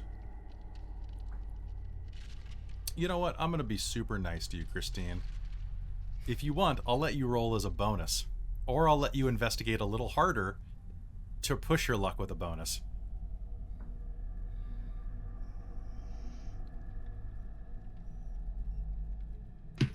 And this is on geology, which would be half of my amount. Mm-hmm. I only get like 17. Okay. is my skill. Like I only get 35 for astronomy, so I don't feel like there's much point to that. It's such a low possibility. You know what? I'll let you make an astronomy roll. Okay. Did your initial roll succeed on astronomy? Yes. Okay. Then in that case, can you do me a big favor? Can you make me a sanity roll? Shite. Join me in the insanity. You don't even remember. Oh, you no. shush. Am I no longer temporarily insane? Yes! Is that just the thing? Yes! Succeeded by 1! Succeeded by 1? I got 34! Okay, so you are going to suffer 0 sanity loss. And you do not have to test for a sanity check. Succeeding a sanity check means that you'll take no sanity points. Cool. So you'll be disturbed, but otherwise. Alright, so I'm getting uncomfortable. So glancing at the patterns on the wall and things, there's something weird about the structure that is speaking to you on a scientific level, but you're not sure what it is.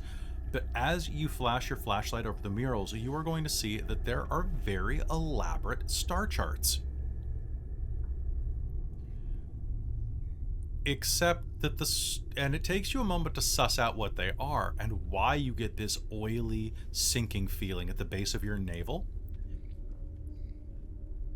The stars being in the position that they are in the murals and in the carvings. If those were accurate, they would be depicting where the stars would have been hundreds of thousands of years ago. I mean, I guess imaginative, but... Okay. That's why it didn't make you insane, I guess, is that you just kind of shrugged it off. Well, I mean, most people probably would, right? Just be like, oh, I guess they I'm had working really with good what I have imagination. here. The module's built a specific way, kid. No, that's fair, but... No, I think that's That's probably fair, her that's reaction then of just like, oh, that's All really right, so imaginative. as you are looking Cool around, that they managed to suss that out. you're going to hear the sound of feet slapping in the distance. Run after them. Okay, anybody who's running after, make me a dex check. Okay. Once they take off, she definitely not staying there alone. Ooh, Nice. I got like a not quite. I got under a hard success, but got 29 under 70. My dex is 50 and I got 51. You have luck. Yep, Oh, spend a yeah. point of luck. I also don't want to die though. I do have 50. Okay, yeah. That's fine. Yeah, it's like one. How many points of luck? 1? What? I have 50 total. I rolled high on that. Nice. All right, so turning and rushing into the cavern behind Francis, you'll see that Francis is chasing someone down a side hallway. As you are running, you're going to see that this massive room, with this twisted, what looks like almost like a mural center inside of a museum, but built out of old cave rock, some type of, I don't know, hall of living history type of thing, is all around you. And as you rush afterwards, did everybody succeed their dex check? Okay. All right. So the floor is slick, but you're going to be able to navigate clearly. Christine, you said yes? I missed. Sorry. I was so looking at something and missed that it was. Yes, I totally succeeded. I got 19 under 80. Okay. So you are going to run further, and what I would like is Traz, can you do me a favor and give me another spot hidden roll as you are running down the. God. Okay. 21 under 40. I'm going to use a point of luck and make that a hard success. Okay. Nice. All right, rushing down the corridor ahead of you, you are going to see that this creature, this man that's running down in front of you, is always a step ahead, matching pace with you. But as you're going, you are managing to keep sight of them. You'll see the pale shoulder or pale, pinkish, almost translucent flesh of a leg rounding a corner, and then suddenly, suddenly you'll get to this side passageway that ends in a cleft in the wall that's maybe sized large enough for a child.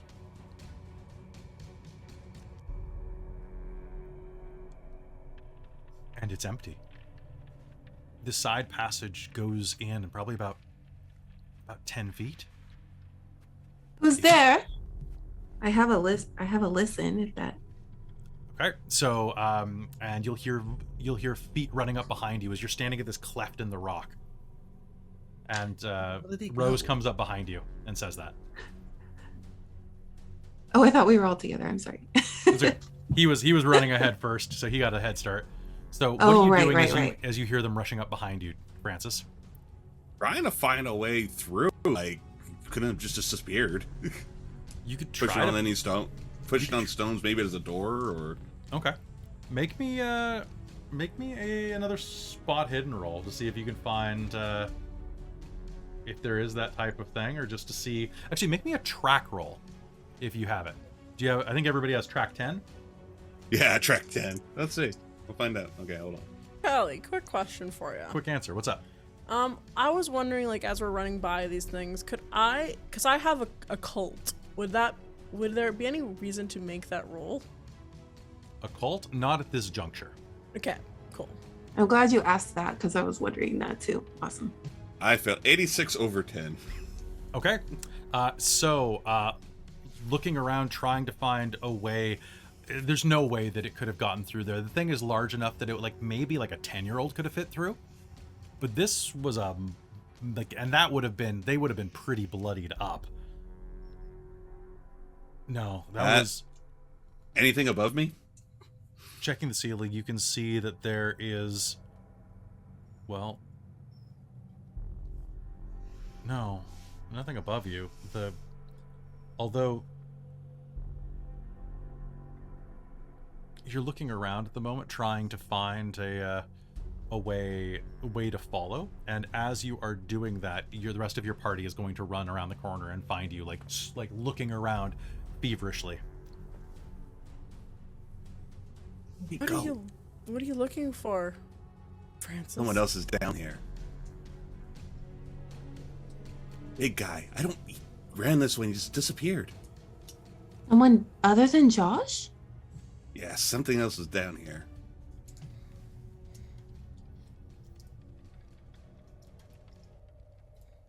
I'm just clicking the wall in frustration at this point. It echoes. And can I get everyone to make me a listen check? Okay. Hey, listen. Oh no. Nope. 84 over 20. Not a chance. Hear nothing. 90 over 40. Okay. 90 over 40. 24 under 25. 24. I scooched under there.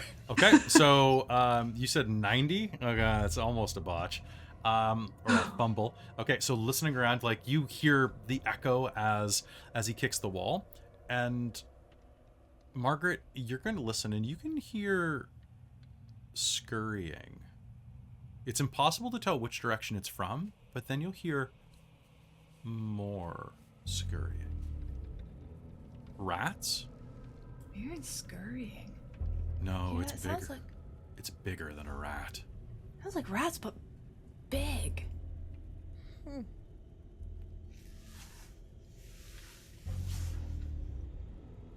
I'm gonna back away from that crack. Yeah, Sounds Sophie's good. gonna pull out her. Because that's her kind of little pistol. concerning. Make me a dex check. Oh no. 67 under 80. 6780. You are almost going to slip as you are backing up, and in the pile of organic material everywhere, like the fungus and stuff, your foot is going to kick something hard that feels like you kind of kicked a bowling ball, and a skull is going to roll out into the center of the floor from the impact, snapping away from its vertebra. I look down and highlight it with my flashlight and It's deformed. It's deformed. oh, what's wrong with that? That doesn't look normal. Anybody who wants to make me a biology roll or a science roll halved? Nope, don't have the science. Or medicine, actually. The fact they don't give me medicine on here doesn't make any sense. My medicine is not even any better. It's 1%. But Yeah, I'll try. my Why medicine not? and science are 1%. Your I medicine assume is the science halved. Yeah. What'd you get, Allie? 50. Oh, yeah. I forgot half. I got 52 under 55. Oh, nice. Oh, is that... Okay. Yeah, you want to roll under 24 over 17. 24 over 17? Okay. Yeah. So, looking down, so you have that high of science, Allie? Or biology? Well, the science, yeah, but it's psychic research. So I thought you wanted half. So that's not going to Yeah. be quite good enough. Right. So looking at it, what you're going to see is that it looks like a human skull, but the brow is very sloping and the jaw is very jutting. It looks like a human skull that someone... You know what? Actually, I want everybody here to roll me that if you rolled it with a bonus dice, because you literally have a human skull in front of you. So Allie's bringing the bonus dice for people. The roll All again? right, so just re-roll or? You can just re-roll the 10 spot. Oh, well, that won't. Oh, okay, I get it. When you say I got 10, a I two. think D10, not Okay. percentile die. Okay, so that dropped you down below your half score, so that's good. No, that I didn't. rolled a 10, but my medicine is like 1. Okay. So, You could spend I tried. 9 to like but anyway, I think Rose would pull this out of her bag and then, just set it next to it and be like, this is the one I bought from you, Sophie. Mm-hmm. Putting it down, you're going to see that it's much more ape-like. But it's not a monkey skull. It's not a gorilla skull. It's a human skull that looks like it's deformed or mutated. It might... Yeah, looking at some of the other bones that are nearby where Margaret kicked, you're starting to think that you might have seen like a monkey skeleton. But no, it's perhaps the size of a gorilla, but these are human bones. You're not able to place the species exactly, but it looks very, very close to human bones. And as you investigate those, I'd like you to make me a sanity check. All of us? Anybody who is directly investigating the skeletons and bones directly, yes. Well, I guess we Sophie- tried to because we all rolled like science. Yeah, I didn't think we all did. Sophie didn't, but if you said that it looks like not a human but a human, Sophie's gonna want to take that to put in her bag to sell. Okay, so- then yeah, give me a sanity check. Okay. It's an 52 easy. under 60. Okay, 22 under 35. I got 14. nice. Is the sanity on the sheet? 99. You're oh my god, you botched, didn't you? I did. Oh shit. Sanity should be on your Oh, sheet. there's the Where, first where that is it goes on crazy. the attempts? Towards the top right underneath your characteristics, it gives you a number what the sanity is. So it's just san. Yeah. Should be covered with a number. Mine's 60, so. Yeah, mine's covered with a number. Should be 60. So yes, what did you succeed, Allie? It was 75 and I got 14, yeah. Oh, perfect. Yeah. Okay. Robin, however, Oh, Robin, you're gonna lose a point of sanity, and you fumbled. So that means only 1 point of sanity. only one basic. So you use the maximum amount of sanity for that particular encounter. Oh, this is super basic. It was a max of 1 for this, but Aw. you know what I'm gonna do? I'm gonna make it better. I'm gonna make it better. Well, you know what? The example sanity point cost is actually way higher than what this module gives.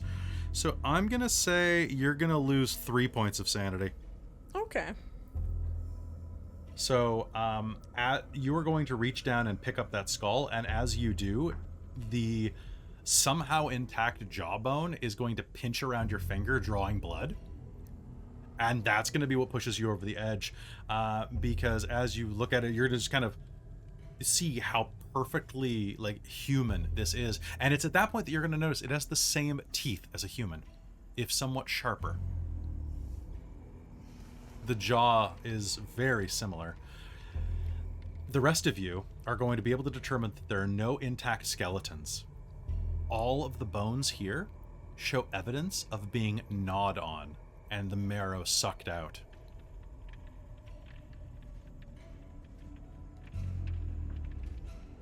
Oh my. Is her finger actually been like bloodied? Like Yeah, you're bleeding a tiny bit. Huh. Can we see what happened to her? Or Oh yeah, she's like right next to you, so she's picked up one of the skulls and is like, it's kind of jammed around her finger. She's gonna have to pry it open. oh, do you need help? It's okay. Just these are very human looking, but it looks so weird. I'm probably gonna make a lot of money off of this, and she'll shove it in her like bag that she brought with her for What was harvesting. knocking off the rest of these? Kind of look weird. What's wrong with her? Something. It's not normal. Maybe they were experimented on down here and were mutated. In a cave? This is clearly the work of the supernatural. Love it. Yeah, I mean, I can't see what could have done it to him, so.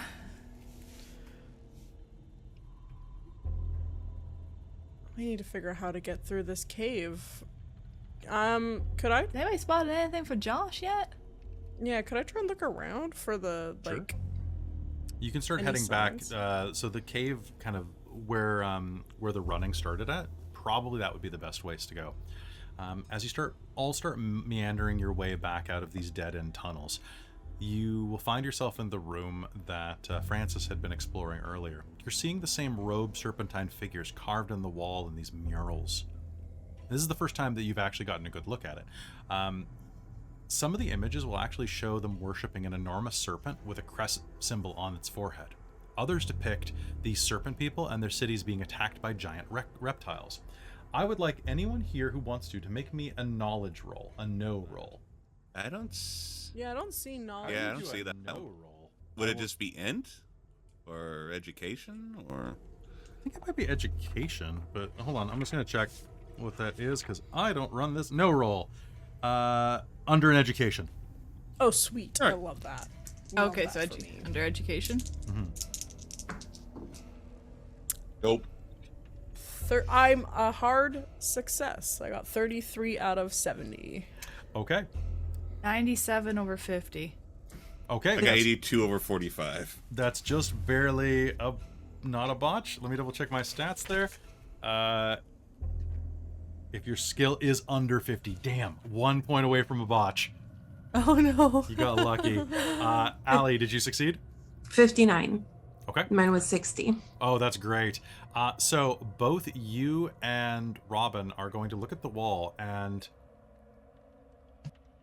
the giant reptiles that are attacking, they're pterodactyls carrying hapless serpent people away.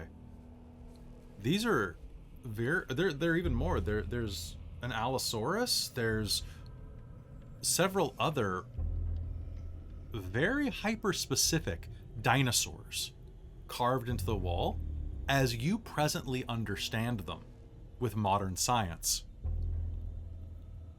This is an ancient yet accurate representation of dinosaurs. And as you were looking at this, are you sharing that information? Yes. Cool. Everyone make me a sanity check. Sanity is like my favorite mechanic, and I wish more systems had it. Oh god.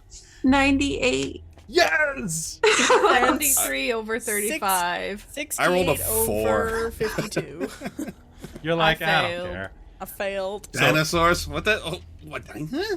Allie, what's I your don't know. what's your total sanity? Is it pretty high? 75. Oh, you're very sane. Okay, so you didn't botch, which is great. Was it just you and Robin that failed? Oh, it was me. I also Oh. failed. I think the three of us failed. I think all three of you failed. Just Yeah.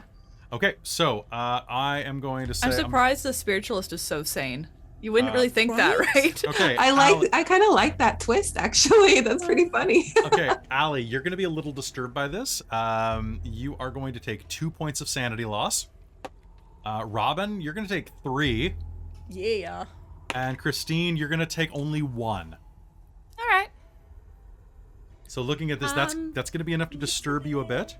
And however, as you are looking at this, you are going to have an involuntary action. The keeper should choose.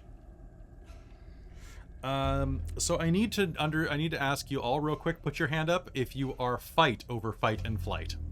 If you're fight, raise your hand. Okay. I think so. Allie Okay. or Rose? Rose, your character. I'm thinking she was kind of scared, so probably flight. Okay. So in that case, I'm going to say that Rose is going to freak out and kind of like throw up her hands in horror and kind of like claw at her head a bit. However, Margaret, you're going to get really angry and pissed off by this bullshit that is obviously a prank, or even if it is true, who cares? And you're going to like Can I try and like smack it with my crowbar? You're going to like start like just wailing on the wall for a full turn in anger. All right. Robin, you're going to draw attention to yourself or say something inappropriate as you cry out in terror. So, what are you going to say?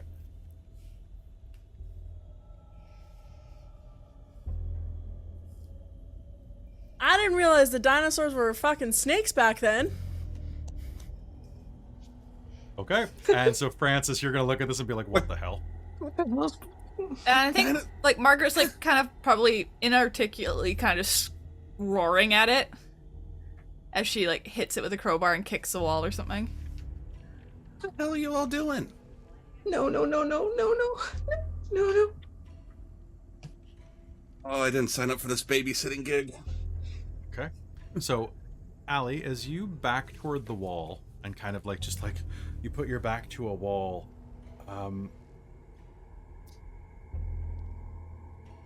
you're gonna kind of come to your senses and be like, okay, everything's okay. Can you make me just a quick luck check, just to see if you notice something? 34. Nice. That should be enough. Okay. Okay, so you're going to take a breath, step away from the wall, and that's when you're going to realize that you're lighter than you should be. What items do you have on you? Is that on my sheet or what are my? Yeah, what are you carrying on you? Did you say you had a gun? No, I didn't have a gun. Just You had the skull. The skull. You moved on, but I did want to see. I think she would probably, if there was like a femur bone or something, she'd definitely put that in her purse. Sounds good. Okay. All right. So then she has the skull that Your she skull is bought missing. from Sophie and the what? Your skull is missing. Oh, The femur bone is still there, but the skull is gone. It's like it just walked out of your backpack or your side bag. did anyone? I had that skull. Has anyone seen it? No, it could have dropped out of your bag though while we You were... didn't leave it back in the tunnel, did you? No, I most certainly grabbed it. Ghosts. So bizarre. You said it was haunted anyway, right? Oh, absolutely. That's But probably usually good. it brought me luck, not whatever's going on here. This funny business.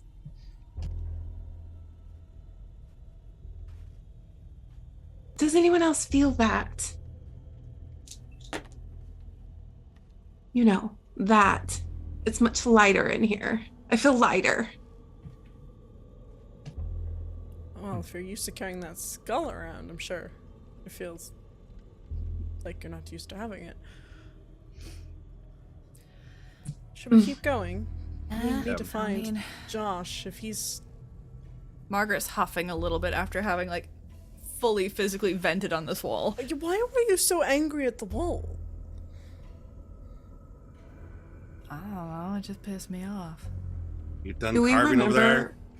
You will Awesome. remember what pissed you off. Yeah, you didn't get enough to go insane. You just kind of like reacted out of just It just gut instinct. seemed wrong. I mean, it doesn't look like... I mean, lizard? Snake wearing robes? Like, that is very bizarre. Yeah? And someone's...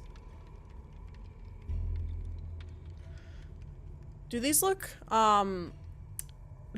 like old? Like, do they look like old carvings and paintings? Like, do they look really ancient, or do they look... Really ancient. Really ancient. If you'd like, you can make me that, you can make me an archaeology check. I will. Or science geology. I will do archaeology, because I have that. Cool. I'm going to say that works instead of science geology. Nope, I rolled a 59 over 20. Okay. You can spend like 30 of your luck. It's fine. I have 34 luck left. Okay. Well, then you can. You have 34. I can. Okay, well, as long as you can, that's the important part. Mm-hmm. But it looks very old. I'll give you that. Like, this looks... Okay. Like I said before, it looks as old as anything you've ever seen in a museum, if not older. Francis, are you sure you haven't seen my skull? It's not worth that much to you. Come on now. I'm more interested in wherever the hell that big guy went. He probably has Josh. You would Your skull's change the subject. Oh, please, your skull's the least of my worries. All freaking over freaking dinosaurs. What the hell? Oh, well, okay. We should all... All right, well, I mean, has anybody seen Josh? No, we need to go find him. I think we should focus up. We're all getting a little bit spooked out by this weird cave. And my skull. And the skull. Let's keep going. It's a bunch of baloney. Okay. And what is the highest luck in the group? Does anybody have a luck above... Or pardon me, what is the lowest luck in the group? If your luck is in the 20s, 30s. Is your luck in the 20s? 29. Okay.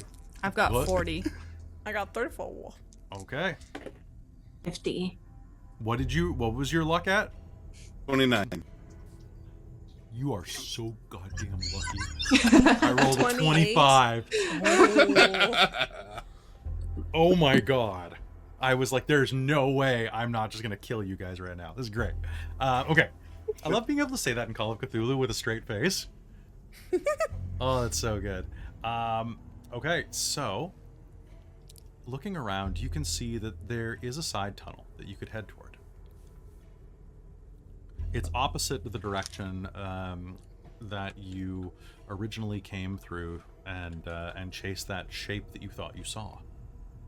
It takes you down to the south and then arcs back toward the west. And it's there that you see, well, what is that ahead of you? Your flashlights dance across the tunnel as you continue onward. And it's there that you'll see, in this tunnel that you've never been in before, is Rose's skull, sitting on the edge of a vertical pitch, a hole in the tunnel that drops down into nothingness. There it is. It's sitting on the edge, almost about to fall in. I go to get it. Okay. Can you do me a favor? Deliberately placed. No, I don't want to. All right. Well, that sounds great. But she definitely would have tried to. Can you roll me spot hidden, listen, or psychology? Oh, okay. Your choice. She has pretty good psychology, ironically. 43 under 55. This is suspicious as hell. Like, you'll take a few steps forward and then be like, that's right on the edge of like this vertical shaft in the middle of this cave. And then in the background, Margaret's kind of saying, that looks like it was pretty deliberately placed if somebody stole it from you. I never actually thought it was haunted, to be honest with you. I mean, that awful seems like it's trying to kill you. That's the chasm that I guess they talked about in the letter. But here. Margaret's going to kind of lie down on the ground and inch forward and try and hook it with the crowbar and pull it back. As you are about to hook the edge of it, a pale, milky hand will shoot out of the hole, grab the side of it, and dart down into the hole, dragging the skull with it. Margaret will just start wailing at the edge, like, what the hell? Okay. That was mine. Well, at least it weren't you. And how? Oh. And Margaret's going to fling herself back from that edge. And as you do, Scrambling kind of crab-like. Everyone here, that horrible noise echoes all around you. I would like everyone here to make me a spot hidden or listen roll to determine where that noise is coming from. Ooh, yes. Okay, I got 35 under 50 for spot hidden. Okay. 37 under 40 for spot Perfect. hidden. These are close 63 over calls here. 40. Like, Okay. I did. 11 under 35 for spot hidden. It's right behind you. I need an initiative roll. Okay, what? What All is right. it? How do we do Don't worry. initiative? All right, so I am going to go through that right now. Moving into combat. Woo! I know, right? Dexterity and order of attack. So determine the order of attack by ranking the combatant's dex from highest to lowest. On a draw, the highest combat skill goes first. So right now, we are going to go from dex highest to lowest. Let me just check my dex for this. And, oh, good, now there's a photo. So is that just the like, we don't roll dex, we just, that's the stat? It's just your stat. So Oh. here. All right. So checking everybody's dexterity real quick. What I have is because Francis and Sophie have their guns out. That means that Francis is at 140 for the first round. 130. Stacked. 130. 130. It's still above 130. 120, Yeah. which is what Sophie has. And then it goes to Margaret. Then it goes to me. Then it goes to Rose. And next round, what is your base dex? Sophie, is it 70? Yes. Okay, so next round, Sophie will go after Margaret. And then Francis, what's your base dex? I guess it's 80. 80? Okay, so you'll always go first, tied with Margaret. Actually, what's your fighting? Probably higher than Margaret. Fighting brawl is at 40. And what's your shooting? 50. 50. And can you beat that, Christine? No. Okay. Oh, So that no, all my skills are shit under pilot. Okay, so there's a sudden horrible noise behind you, and as you pivot, there is a pale creature on the edge of the tunnel that you just walked down. The creature is bent over. Its flesh is peeled back from its teeth, where there's these long, serrated jaws that stick out like needles. Its claws are 3 times the length of a human finger. It leans over, kind of apishly, as it snarls at you and prepares to attack, and it is pale and white. I have sent a photo of this creature to the Facebook chat. Oh, lordy. That's horrifying. It looms about 10 feet ahead of you. As soon as the combat is over, you're going to make a sanity check, but for now, I think we're going to... Actually, you know what? Everybody who looks at it on the first time, I think is the way it works. So everyone make me a sanity check. The second you see this thing. Ooh, that's lovely. That's 92. Okay. 59 under 60. Good luck. Good job. 8. 8? Yeah. Oh, that's great. All right. Yeah. And how did you do, Christine? 32 under 35. That Or under is 34. frickin' lucky. All right, if you succeed, that means you take the bare minimum, which is 0. Robin, however, you're going to just lose going 6 points of sanity. Nice. Down to 43. Yep, here And we go. I need you to make me an int roll. Yeah. And then roll me a d10. Oh, I got nice on my int roll F65, so I did. Can I spend luck on int? You cannot on sanity checks or things related Right. to Yes. it. Yes. You're right. So Quick, 6. So I you fail. failed your roll. Cool. So that means you will forget the scene when it's done. Darn. And then I rolled a 5 on the D10. Oh, it says you don't become insane. Oh. I mean, you know what? I'm gonna say you can relent. I'm gonna say that you can go insane because it's more fun. I- It's a one shot. Exactly. I would like to go insane. Okay, please. what'd you get on your D10? 5. 5. You are going to mistake another person in the scene for Josh. For And Josh. You are going to consider that person to be Josh. And the way I'm going to do this is I'm going to roll a d4. And if it is a 4... It's the monster. Yep. Actually, why don't you roll me the d4? That's more fun. Okay. Okay. Okay, So so I'll- on a 1, 2, 1, 3, you think 4. Christine, you think that Margaret is Josh. On a 2, you think that Francis is Josh. On a 3, you think that... Did you roll a 4? Yep. Okay, you think the monster is Josh. Cool. Okay.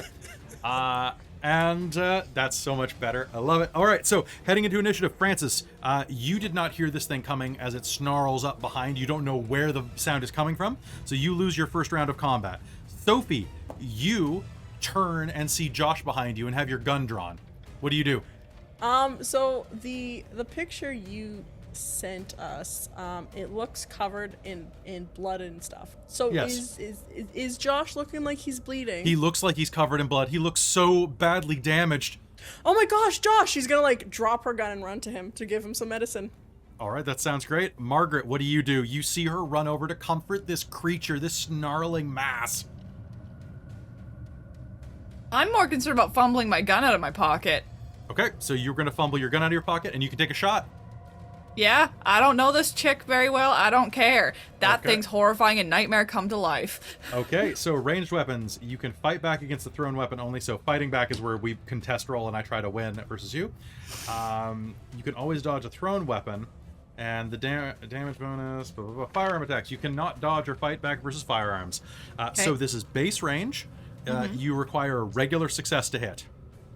Okay, I just have to roll under my amount, and then Under what's your- the 1d10? So Afterwards, that is, I roll out for damage. that's your damage. Okay.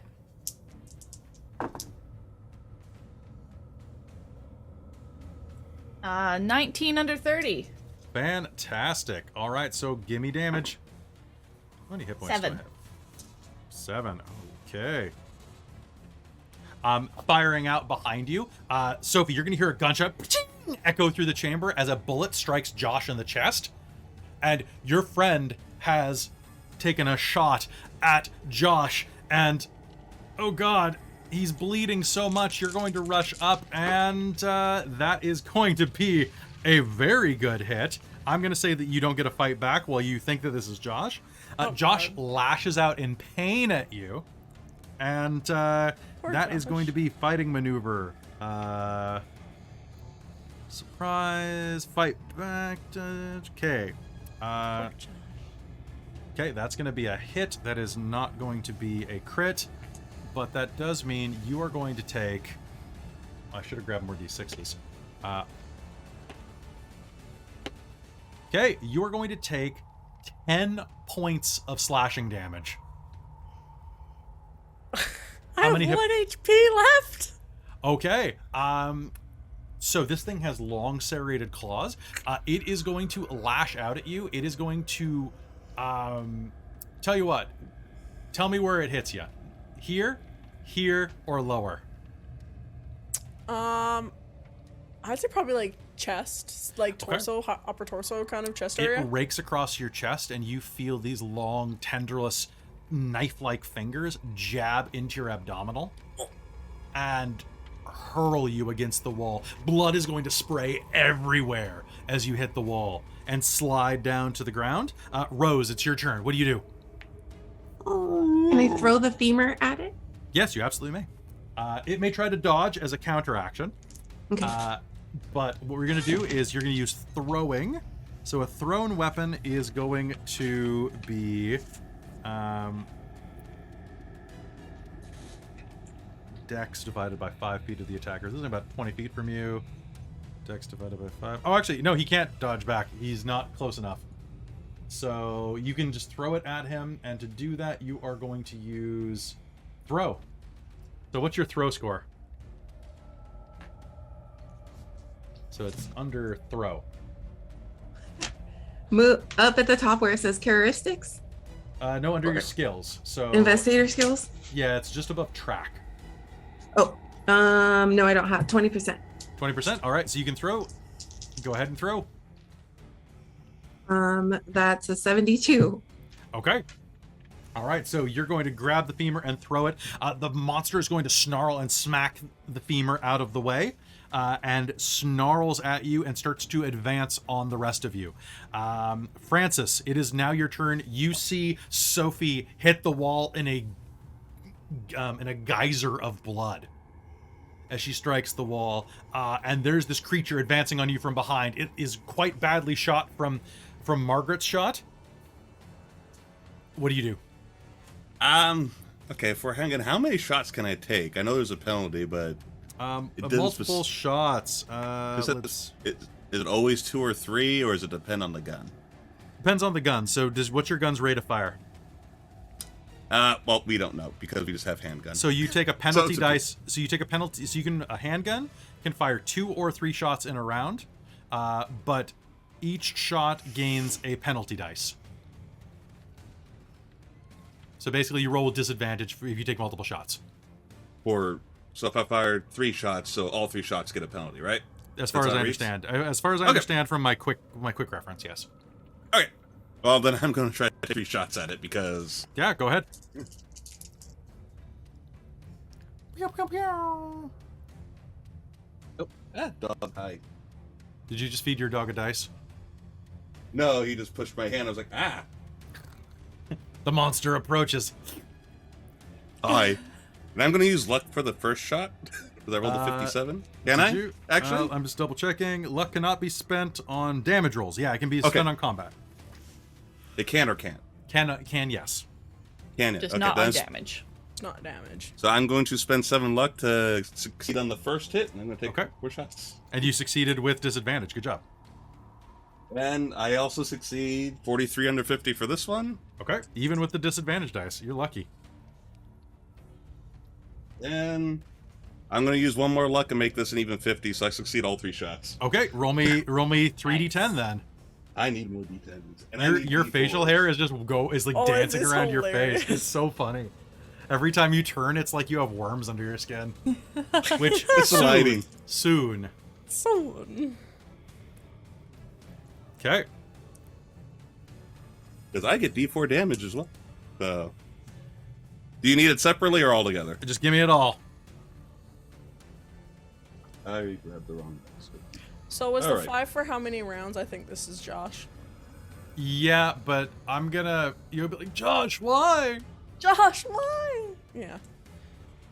19 points altogether. Holy crap. Yes, firing 3 shots into the creature.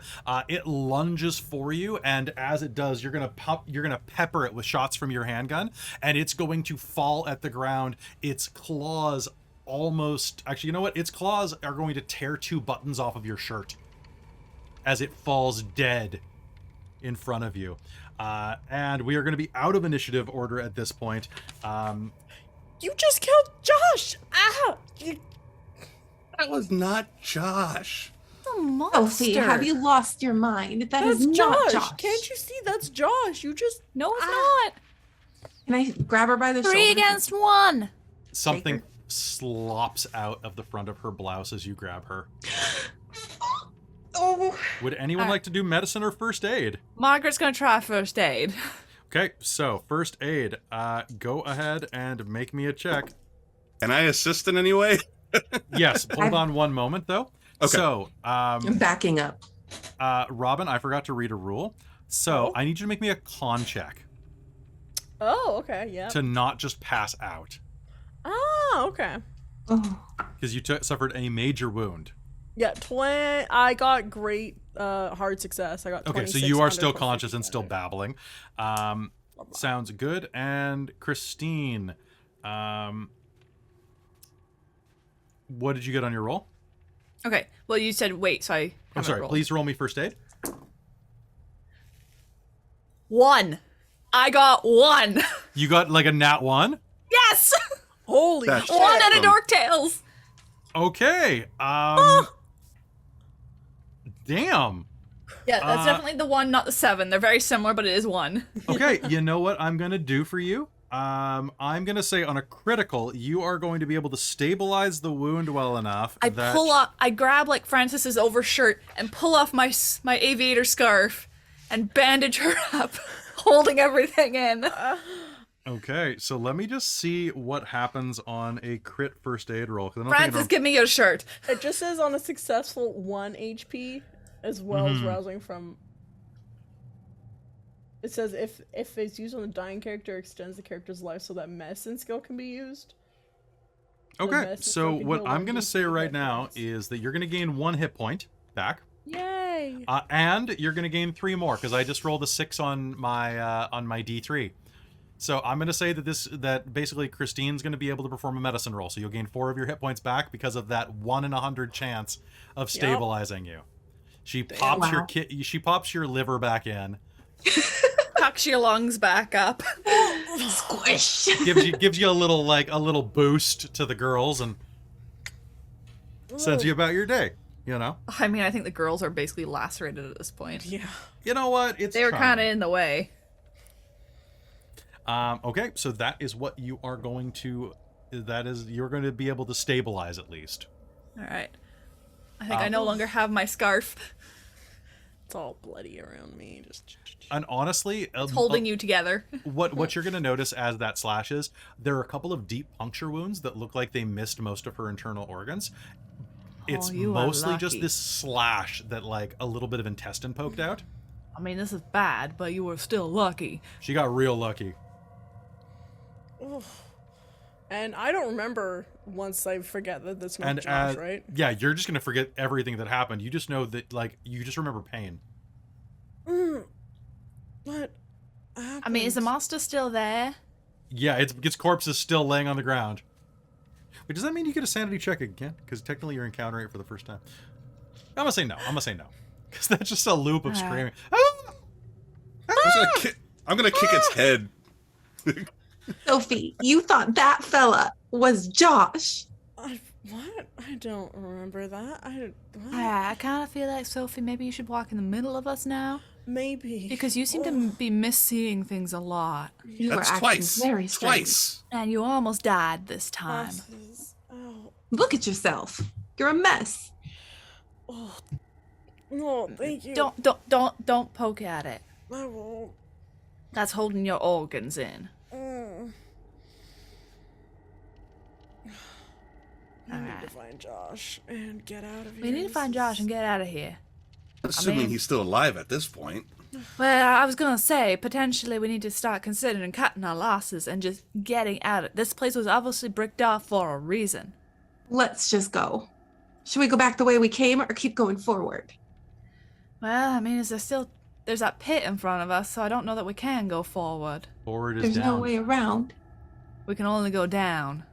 Oh, Does anybody want to look down the hole? Yes. Yes.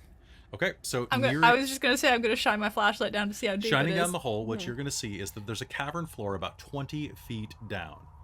Oh, it looks like it's only 20 feet deep. So you could climb down, you could jump down, you could probably use the rope that you brought with you. I mean, we do have rope. I Now, have to lower Sophie down. and Josh could be down there. Actually, he could have fallen. I suppose you could survive falling 20 feet as long as you landed okay. Well, I You think might the just be smallest of hurt. us should go. Someone needs to get down there and I can help lower Sophie down. Because she might not make that full trip. Well, I mean, I think probably between you and I, we could lower Sophie down. So, Rose, you might need to go down first to guide her down. Oh, this isn't going how I thought it was going to go. Okay. Can I borrow one of those guns? Well, I don't even know how to shoot the darn thing. Is there anything? Here, Is there you want anything? the crowbar? You could whack something with it. It's nice and Okay. hefty. She takes the crowbar. all right, sounds good. Do you try to get the rope and climb down? Or you guys are still going to keep going, huh? All right, let's do it. Yeah. All We're right, gonna so get Rose down first, then lower Sophie down to her, and then Francis and I will go down. I'd like each of you to make me a climb roll. With a bonus die. If successful, you... Oh, I understand now. You can have multiple penalty dice and bonus dice. So technically, it's every additional shot gives each roll an additional minus. Yeah, that's why I disadvantage. wasn't sure. So, Okay. Whatever. You would have... Margaret's shot weakened it up enough that 2 shots would have killed it. So that... Okay. All right. 38 on climb, 20%. 20%, you probably got this with advantage. I guess. Maybe we'll find out. Which of us will be the last advantage? one up? Did you and thus did get you no roll advantage? with a bonus dice, Allie? I did now, and it's an 8. Okay, cool. So you'll be able to climb down without a problem. As you hit the bottom and the others begin to climb down, you are going to get a good look at what's around you. And here, the humid grotto is going to open into a wide chamber. It's dark down here. There are no phosphorescent lichen traces at all. Crystal deposits on the wall will glitter in your flashlight. Taking a few steps forward, you'll see that the way that this is angled, the cavern that you're in right now actually is going to swoop up underneath the mountainous terrain in front of you. The ceiling's apex, and it does wind down a bit, mind you, but it's about 150 feet above your heads. Spreading across the far wall is a bizarre, twisted structure fashioned from interlaced bronze pipes and studded with crystals of various sizes and colors. The pipes pierce the wall in a number of places, while the other ends ultimately end in spikes. There's a rock formation 20 feet in front of it, carved into some sort of chair. And its curving seat and back are obviously not built for the comfort of humans. It looks like a pipe organ. The rest of you are climbing down. I'd like you to make me a climb check. Everybody. So do you have a bonus dice? And how did you want to do Sophie, since me and Margaret were lowering her down? If you're just lowering her down, it'll just pass. Okay, cool. And then I guess one of us will not get a bonus because we won't have anybody helping. It's fine. So long as you have the rope, you'll be okay. Oh, okay. Cool. Oh, okay, cool. And so that's a bonus percentile. It's a bonus percentile, yeah. Basically, you just need to do a bare success. 34 over 20, so I did not succeed. You did not succeed, and that's with the benefit or the bonus? Not with the benefit. I'm not good at climbing. Okay. Do you want to try 20. to do a... Okay. Do you want to try to do a jump roll to like cushion your fall? What is? Yeah, sure. Why not? Okay. That'll. If you succeed, it'll take it down by half.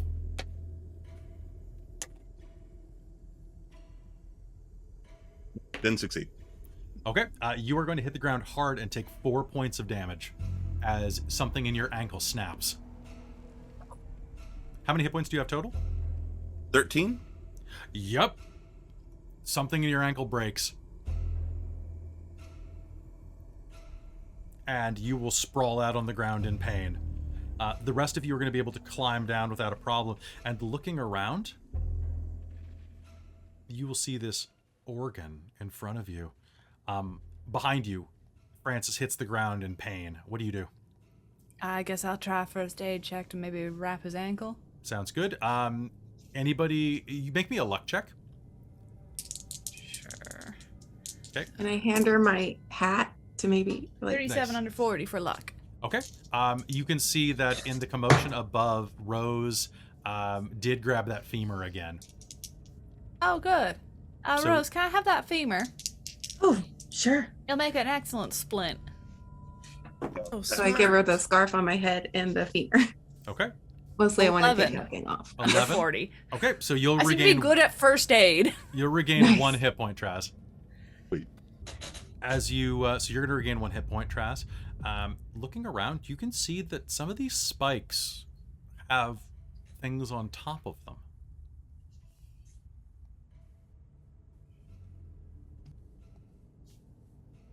They're kind of circular objects. Does anybody take a couple steps closer and look? All right. Stumbling closer, you are going to see that these are not... Well, you weren't sure what you were expecting, but you weren't expecting human heads pivoted on top of the spikes. And moreover, this macabre pipe organ in front of you, you start to hear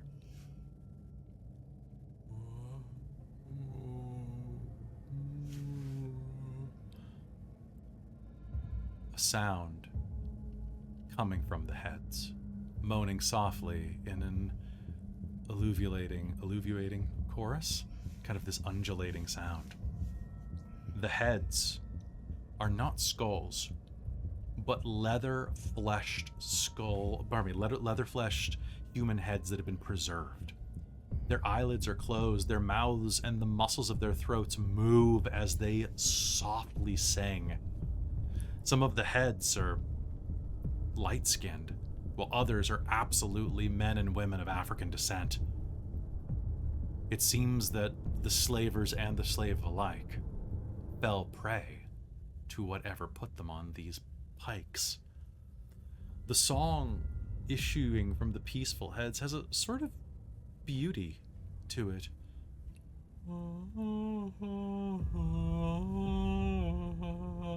And as you take a look at it, I'd like everyone to make me a sanity roll. Yay! It's our favorite roll. 64 over 43. Oh my Four god. under Robin. 4 under 60. 81. 81. I Okay, can- let's I get. cannot succeed a sanity roll to save my character's life. Well, take 3 points of sanity loss. Allie, take me Nice. 1 point of sanity loss. You're fine. And Christine, how'd you do? 99. Oh no. Oh no! Welcome to the botch land. Okay. Welcome to botching. You know what? With I'm gonna sanity. say that taking a look at this, I'm gonna round you up. Take 5 points of sanity loss and make me an int check immediately. Okay. Intellect. And this is the one you want to pass for fun things to happen.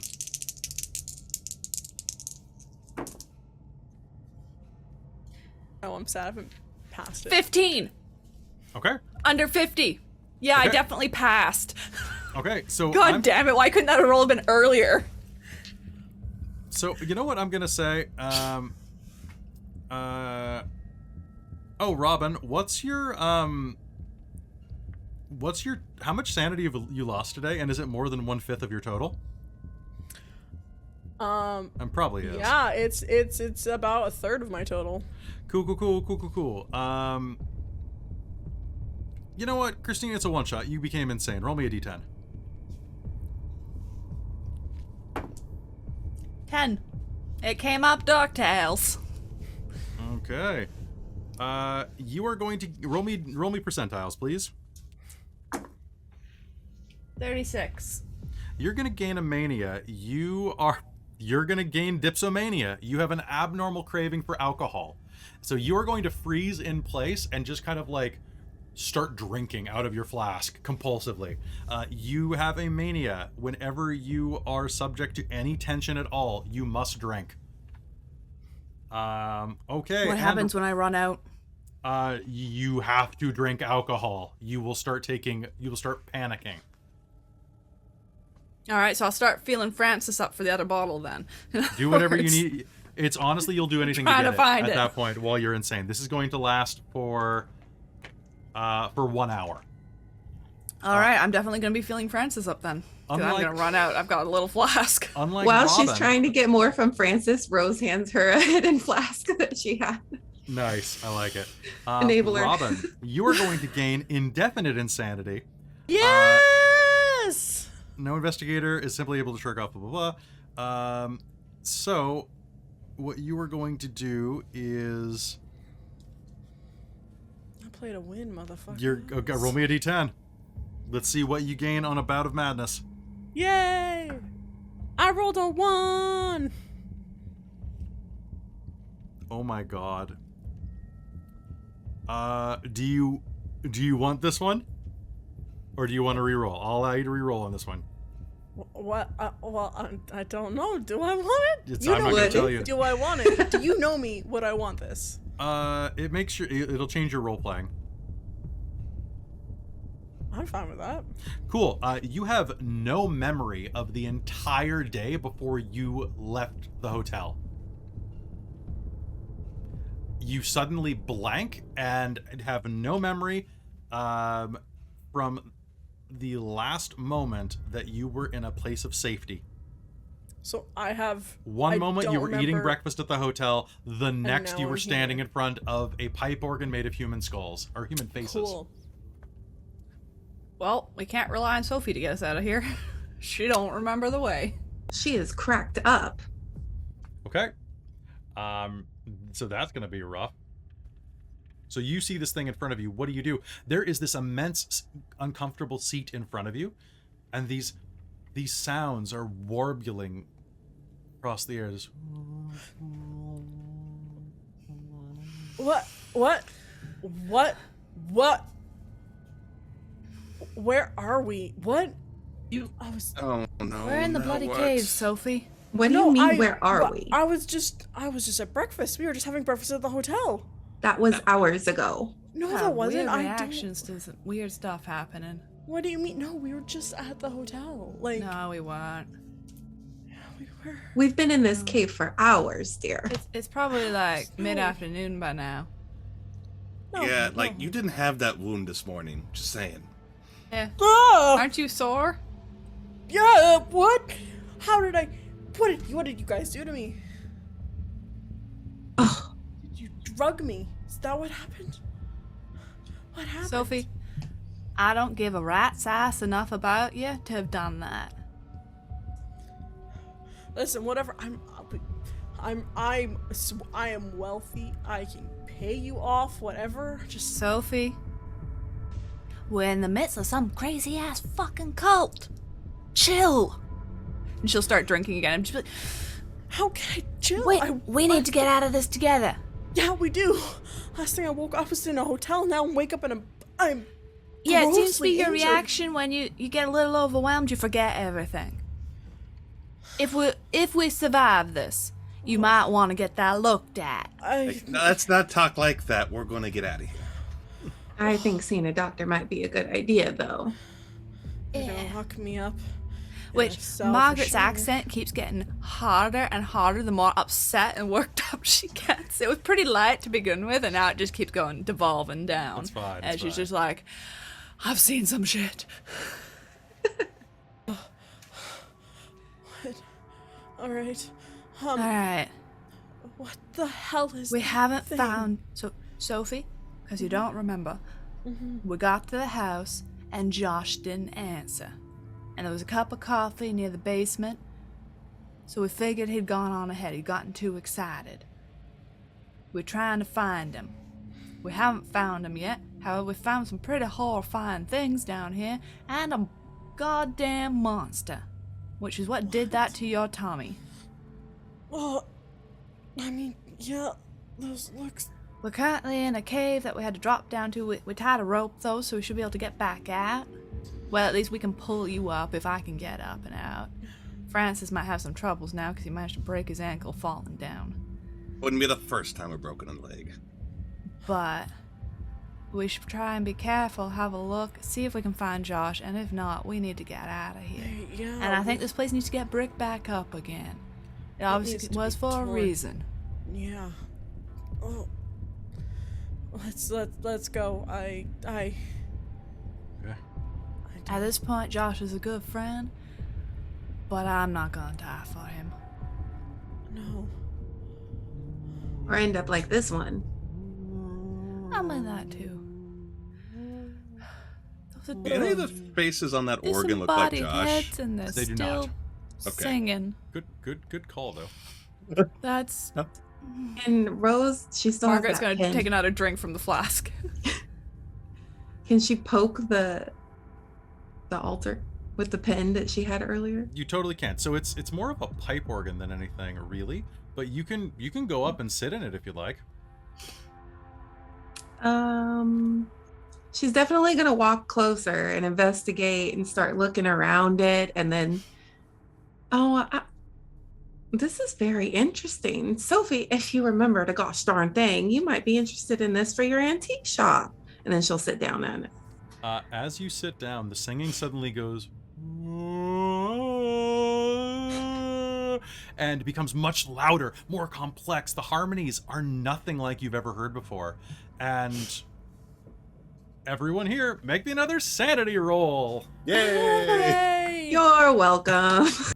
What can I say except 83 over 40? 50, 50 under 60. Okay. 51 under All right. 75. I failed. You failed. Take a point of sanity loss. That's it. Max. Okay.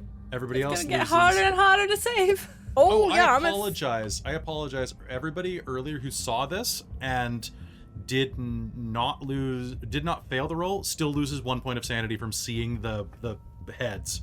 Okay, I Sorry. still passed, though. So that you still pass. There's a minimum 1 on that one, though. That was my bad. Okay. My first sanity loss today. Was from that. You're just like, oh, this is creepy. I'm out.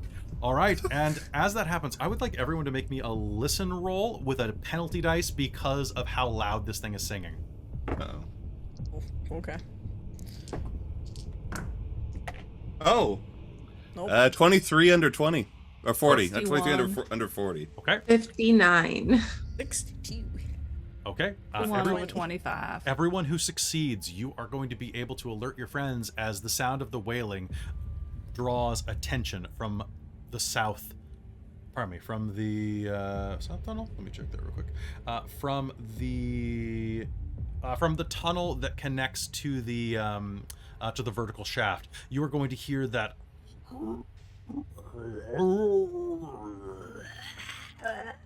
noise as another one of these ghastly creatures rushes in from the tunnel to the east that you just entered through. I rolled 59 over 40, but I'm gonna go ahead and take those luck points. Well, you won't necessarily have to if Traz warns you. Okay. Oh, yeah, he's loading his gun again now. He's like, no. Can I What's try going and on? stealth and hide against the wall? Anybody who wants to, you have 1 round before this ghast is going to make it into the room. What I would like is, I'm going to take everybody's dex right now. If you have a gun drawn, you can add the plus 50 for your ready to attack. How's that work with a broken ankle? It's fine because you still are just aiming a gun. So Okay. until you lose the gun. Okay. So we're just going to go in initiative order. it's- Once Plus 50 for readying? if you have a gun readied. Okay, so it's just a flat number. It's not your gun score. It is, and yeah, it's just a flat score, but that's if you're planning to shoot.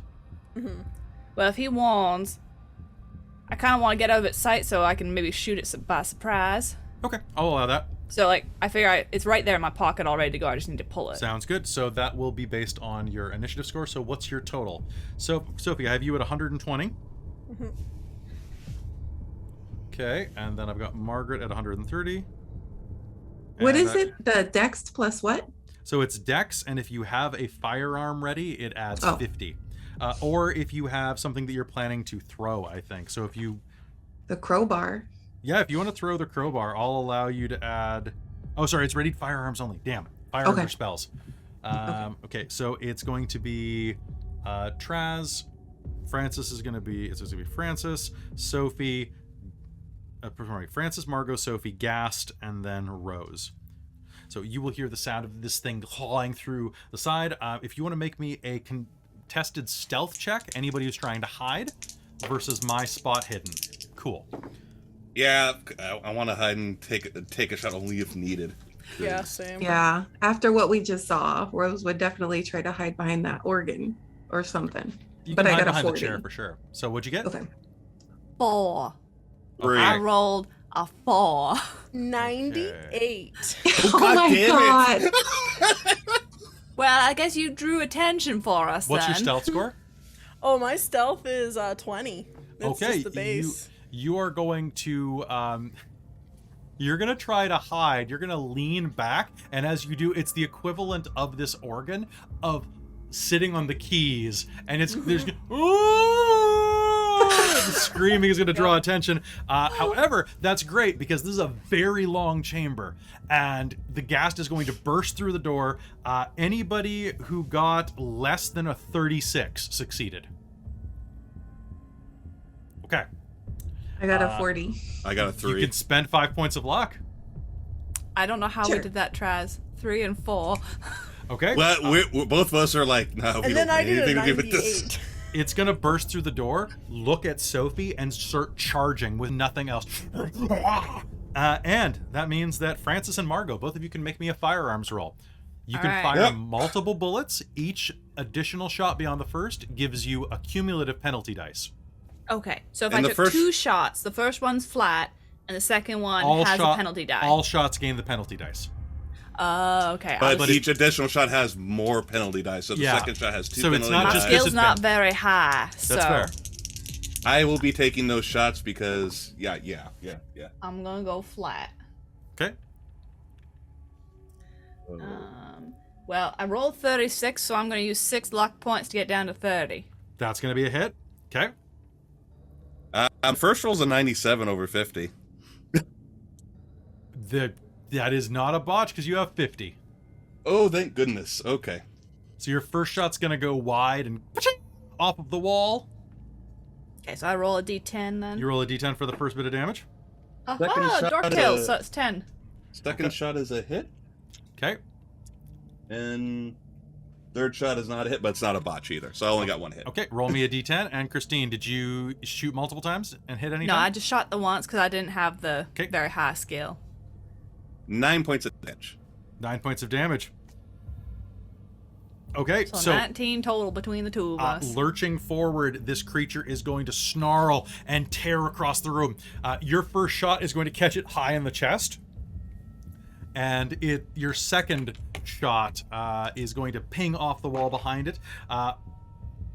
Margot, your shot is going to catch it in the side of the face, and parts of its jaw, teeth, and skull, and maybe brains are going to erupt out the side, and it is going to collapse and fall on the ground. Oh god, there's more of those things. Can Sophie just shoot it just to make sure it's dead? Yes, you may. Just give me a shot roll and don't botch. Please don't botch. Now, are you shooting it from a distance, or are you walking up to it to shoot it? I should probably walk up to shoot it. Sounds good. If it's point blank, it gets a bonus die, depending how close she gets. This is true, and it is also faking. So, and it is going. What'd you get on your shot? So, I got a 76 over 25. Okay, and you have a so bonus it's- dice because it's hard to miss at this range. Oh, it's a bonus dice. I'll give so you a it'd just bonus be die. Flat? So just roll me another 10. Advantage, yeah. Okay. Another D10, another D percentile. Well, because, yeah, I rolled 2 10 spots. You take Oh, the did you? lowest. Yeah, I did because I thought it was the... So did you still get did you still fail? Well, I was advantage. confused because I rolled it with disadvantage initially. No, you roll with you will roll with advantage. Yeah. Did you have a better roll from that? What was the low? Like you used a high, but what was the lower number? The lower number was a 46 over 25, so it still doesn't... Oh, okay. Okay. All right. So you are going to lean down and aim a shot, and it is going to blink its other eye open and lunge at you, and is going to miss. It swings its claws wide at your face. This thing is barely alive. And Rose, it's your turn. What do you do? This creature is attacking your friend. Can I grab her? Oh, wait, she walked up to it, huh? Yeah, you can make it over there. Okay, can I run over and then just grab her by the arm and pull her back? Yes, you may. So you will be able to remove her from that. And top of the initiative, Francis, you can make another shot. Yeah. Yeah, I'll just make it flat this time. and just make it flat. All you have to do is hit. I was like, wait, where'd my other die go? Nope. That is 67 over 50. Okay, you take a shot and it goes wide, which means that it's up to Margaret. Margaret, what do you do? I'll take another shot. Go ahead.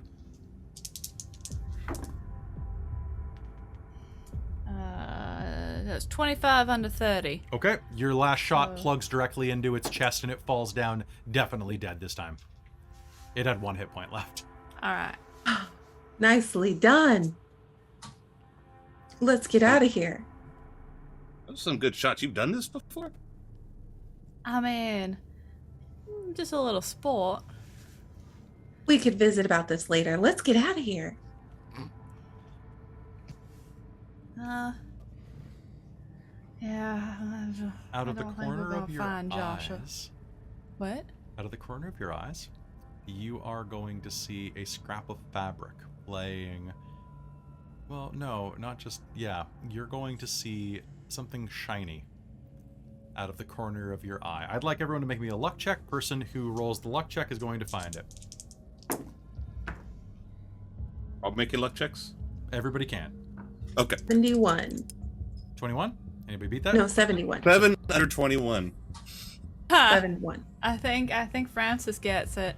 Francis, 23 under 34, yeah. as you are looking around, you are going to find, laying at a southern exit, a pair of bent glasses that you will recognize as Josh's.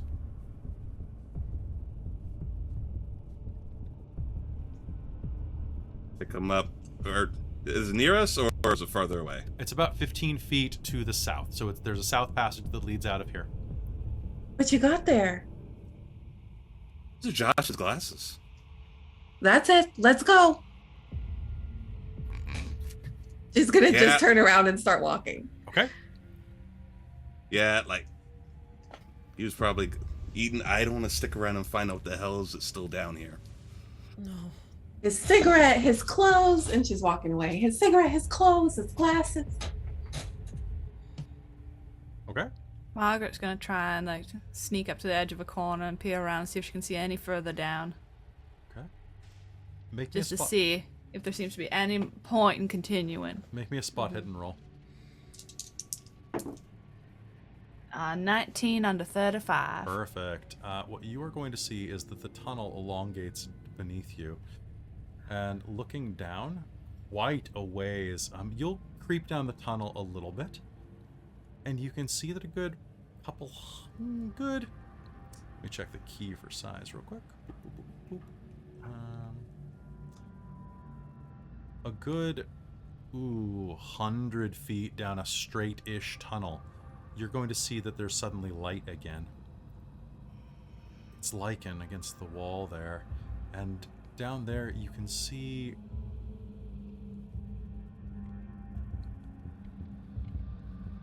there's something ahead of you.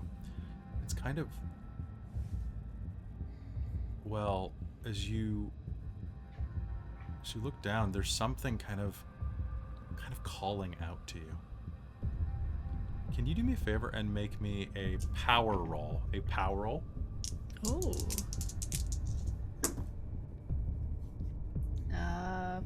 45 over 35. So Okay, I so you failed. failed. Okay. You're going to start hearing this voice in your head that it doesn't speak any form of language that you recognize. But I still kind of feel that call. Something Yes. wants you down there. That doesn't mean you want to be down there. I'm going to put that out right ahead. But this is not exciting. Take a drink for courage. Okay. So, Francis, are you and Rose getting out of here? Francis would probably double back to find out where Margaret went because he doesn't want to leave anyone else down here.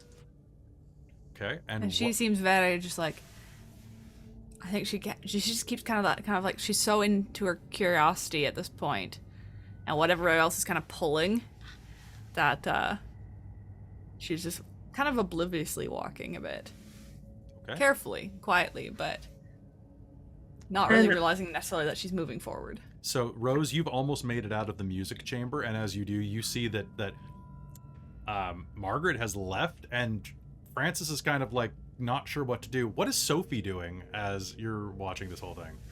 Sophie's gonna follow Margaret. She's Okay. gonna be like, we So need to the stick other two idiots have gone to the south, in your opinion. What do you do, Rose?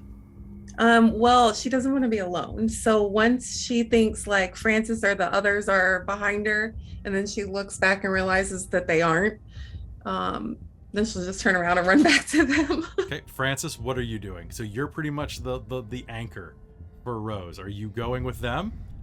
Let's Or go, are you Francis. getting the hell out of here? Now, This is a bunch of baloney. Let's go. the Rose is trying to leave. Rose is trying to go back up the rope and go. Pulling on his arm. He's gonna go up the rope. He's just like, All right, I want you Yeah, both like- to make me a luck check to see if anything bad happens on your way out of here. 55. Under or over. I compare it to my luck. You compare it to your luck. 44, so it's over. Oh, bad luck. And 80 over 21. okay, I'll be Oh, with no, you in a not moment. good. Okay, so heading back around, You are going to round the corner, headed back toward the direction you came. Actually, I'll deal with you right now. And as you do, you are going to hear this crunching noise. And as you round the corner, you're going to start hearing the sound of slapping. Flesh on flesh. And as you round the corner, you're going to see two naked humanoids, their flesh pale from sunlit eons, locked in a desperate struggle. The fighting is savage and vicious. These creatures match the skulls that you saw. They're part ape-like, like humans that had been devolved from living underground for too long. They bite and tear into each other. They're doing this right at the base of the rope. Let's go back down. Let's go back down. So she's just like feverishly whispering and pointing that we should go back down. They're not paying attention to you. So you could just try to hide and wait it out, maybe. Well, she's saying this to Francis. Mm-hmm. Like, what do you want? Go back there. I don't want you. Come on. Let's go down. Okay, so we go down. All right. Go back down. However, as you're watching the degenerates, as they're called, fight, I need you to both of you make me a sanity roll as you watch these horrible creatures fight. And I can send you the picture. Basically, they look like monkey men with giant eyes. It did not go well. 9 under 59. 88. Okay, so Allie, you're going to take 2 points of sanity damage, and Francis, you're going to take 1 as you hurry off toward your friends. Okay. Oh, I have the worst headache. I need a drink. The rest of She you. reaches in and hands Francis her other hidden flask. All right, now you're out of flasks. I'm calling it. I would say there's definitely 2. Yeah, I say 2 is fine. 1 for each arm, basically. Yeah. Whenever you're like, let me communicate with the spirits. Yeah, exactly. I thought it would be Francis- funny because she doesn't seem like she's the one drinking. Francis is just to take a drink and hand it back. Okay.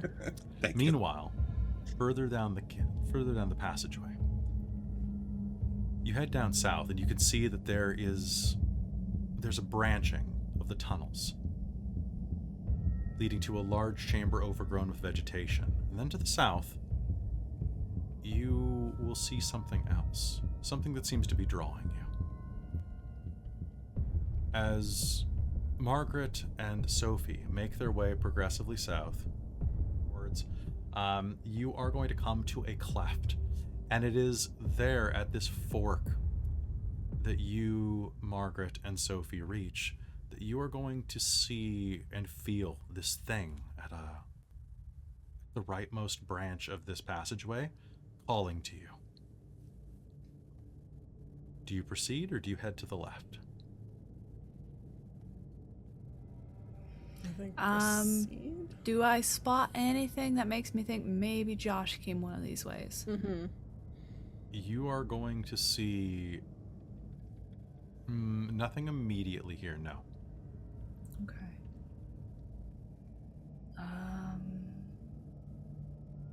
You can make me a track roll if you want, though. You know what? I'll attempt it. It's a 10%. Yeah, I can attempt it as well. No, 52. Nope. 80. Well, it seems like the chamber to the right is briefer. Like you can see that the passageway leads somewhere a bit quicker. Sure, let's try that. Yeah, then. let's try that one. Okay. Scooting down to the right, you find a grotto dominated by an enormous natural column. But it's been carved into the likeness of a great coiled serpent.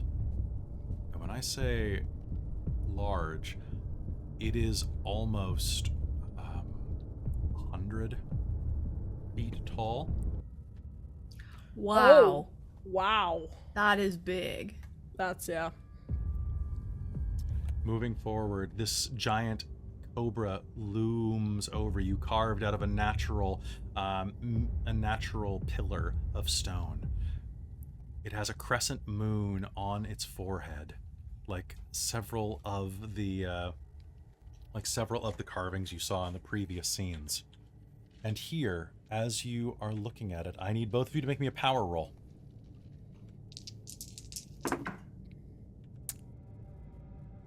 Eight. An 8? Yep. Okay. You know and- what? I'm going to That's under 35. spend 79 to 60, 19. Yeah, that'll bring me to 20 luck points. I'm going to spend it to get 60. Okay, so you did it. Mhm. In front of the serpent is a large altar, marred by dark stains, blood, and decorated with intertwined geometric carvings and runes. Spherical golden censers on stands flank the altar, each pouring forth clouds of perfumed incense. As you look upon it, suddenly, the carved serpent's mouths begin to overflow with serpents, each bearing a white crescent on his forehead. You find yourself frozen in your place, unable to move, as the snakes writhe and begin to circle and wrap around you, and soon you're engulfed by this writhing mass of snakes. They don't bite or constrict you, but they crawl over you and flick their tongues across your bare skin. And soon, a titanic serpent tongue pushes its way through the massive writhing snakes in front of you and tastes you. I need each of you to make me a sanity roll, please. I bet. Especially since I can't have a drink. This is true. Ooh, 75 over 39. Cool. Lose 4 points of sanity. 81 over 28. Lose 2 points of sanity, please. Both of you gain 2 points of Cthulhu mythos as you gain the blessing of the snake god. I'm up to 4 now. Yay! All right, so as you are frozen in place, this is going to keep you busy for enough time that the other two are going to be able to follow your tracks and hear the sound of heavy breathing guiding you downward. I need both of you to make me a power roll. So your power score. Ooh, that's an 80 over 60. 46 over Pow, 75. So under. Okay, so Allie, make me a sanity check as well, because as you walk into the room, you'll see your friends standing before this immense snake sculpture, frozen in place. You're going to look up at the sculpture and have the exact same vision. Got a 1. Really? Yeah. I can Oh. send a picture. Okay, you're going to take 0 sanity loss. 0, 0, and the 1 is 1, right? 001 is 1, so you critically. So I'm going to waive the sanity loss. You just gain 2 points of Cthulhu mythos. You're just like, oh, I love snakes. My That's uncle a fine had, work of art right there. but you're going to be able to be blessed by the snake god, who particularly likes you. So Francis, you're going to see this massive snake, and all of the women freeze up. I'm going to hold back every joke that's popping into my head right now, and I'm going to say that this is just like, huh. Seen one so big. Thank you. I needed that joke. You are all going to pop back to your senses suddenly. Drink.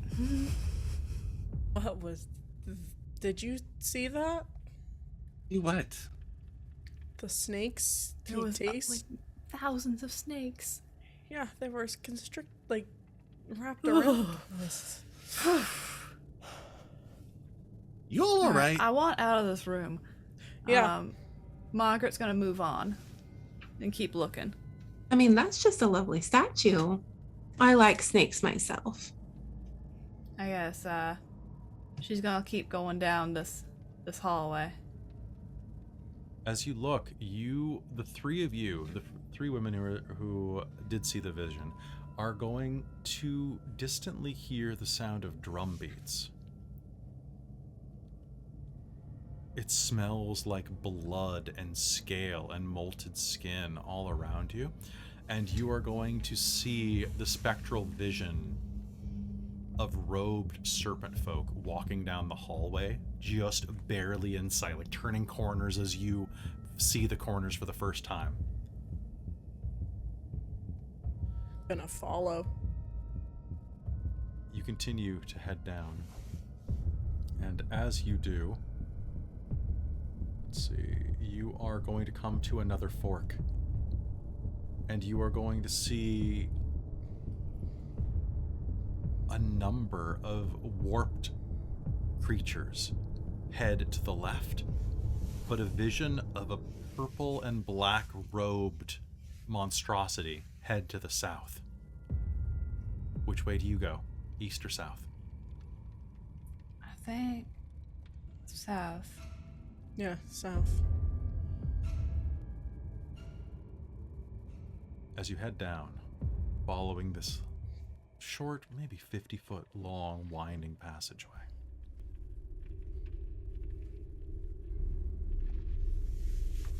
you will come to, pardon me, you will come to a strange room. Here, the air is warm. It's like a tropical jungle here, heated and filled with strangely scented perfumes. You can see that there is a patch of ground here that this entire room it's a lair. To the left, on the inside of this room, which is about 50 feet wide by about 60 feet tall. No, pardon me, 60 feet wide, be deep, basically. So it's a sideways rectangle that you're looking into. You can see that to the left of you is a personal comfort area of leather pillows and furs, and a hot spring bathing pool to the north of you. Or pardon me, to the straight ahead from the door. Nearby is a large alcove set off with iron bars, in which a barred door is set. Within the alcove, you see 3 scrawny, ape-like infants roll around and wallow in their own filth. And inside of that cage with them, curled up in a fetal ball, is Josh. Now, that's not all that's in this room. The workspace to the right here, you see that there's a laboratory, a large gong, shelves. There are a number of things inside of here. And as you are looking around, you can see... pardon me one second, only occasionally. Okay, I am going to make a luck check to see what is happening right now.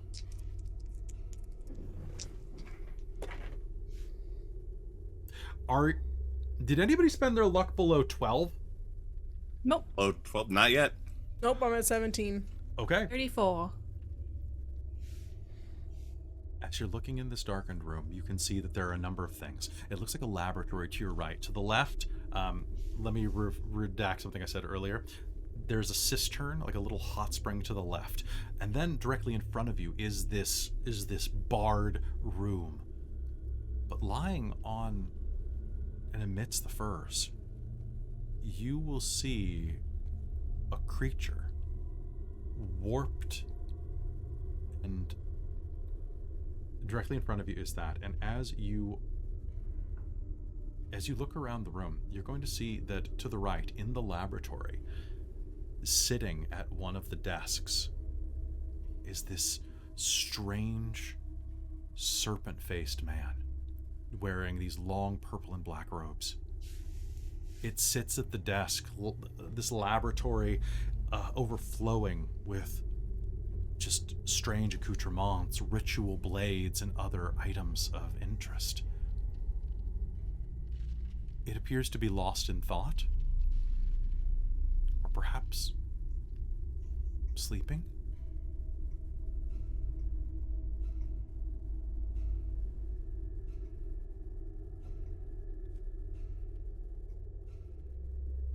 What do you do?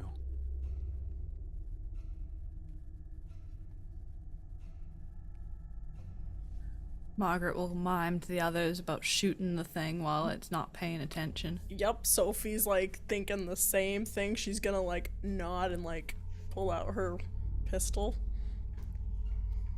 All right, let's do it. Anybody who's going to shoot? Who's going to shoot first? Sure, I think Margaret, getting a bit of a nod, is just gonna go for it. Okay, so Because this is probably the cause of all of this bull. okay, so And it's here's between them and Josh. how close are you getting? First of all, Just from the doorway, I think. to Where the we doorway. Okay, then you may make me a firearms check. So make me a shoot. That is 8. 8. Wow, damn. Okay. So pardon me one sec. I have to do.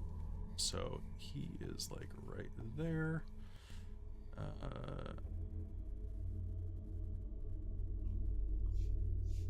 Okay. Unfortunately, we'll.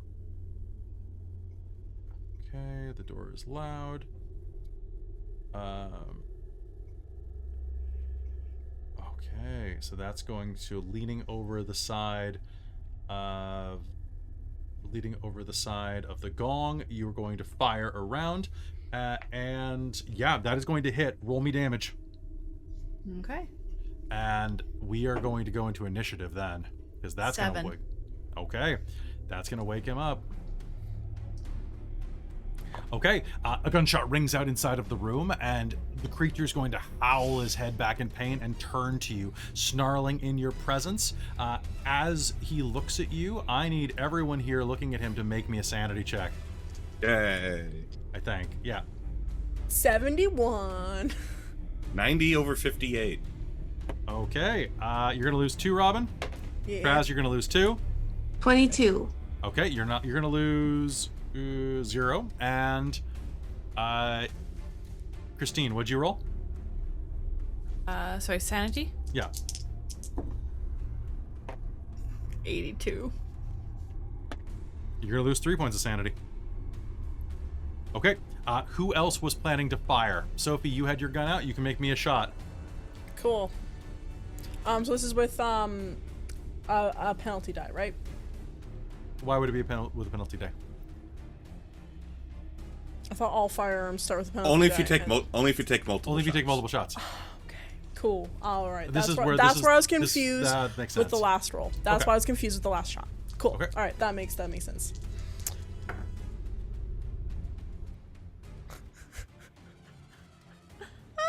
Did you fail? 98. I botched. Oh, this is so good. This is so good. All Do right. I shoot Josh? Do I shoot Nope. kill Josh? Okay. However, the laboratory is extremely volatile. If hit with a gunshot, it combines and explodes. I need everyone to make me a dodge roll, except for Robin, because you botched. Yep, I'm 5 HP. I'm probably dead. 61 over 25. All right. 47 23 under 50. 40. Okay. So because of this botch, all right. So here's the deal. The bullet is going to hit some of the things just on the other side of this gong, which means that Robin, you moved up to do this. You are going to take. You're going to take 10 points of damage. You are dying. I'm out. Okay. Christine, did you succeed your dodge check? I did. Okay, so that means that you are going to have the damage that you take, which is probably pretty good. You're going to take 3 points of damage as it explodes, covering you with caustic chemicals. Okay. All right, did you succeed, Allie? No, I did not. Okay, then that is going to be 6 points of damage as it... Actually, you know what? Pardon me. Take only 5. You were further back than everybody else, because I don't think you would have gone up to shoot. And I'm pretty sure that Francis would have gotten at least within about the edge of this lab. Yeah, but I passed my dodge roll. Did you? Okay, so that's going to be half of... You're going to take 2 points of damage as you are all splattered with chemicals. And I'm going to roll for Snake Boy. Ooh, boy, that was not as good as I would have liked. There is going to be an explosion that rocks this area as the laboratory goes up in flames. And you're going to hear a voice call out...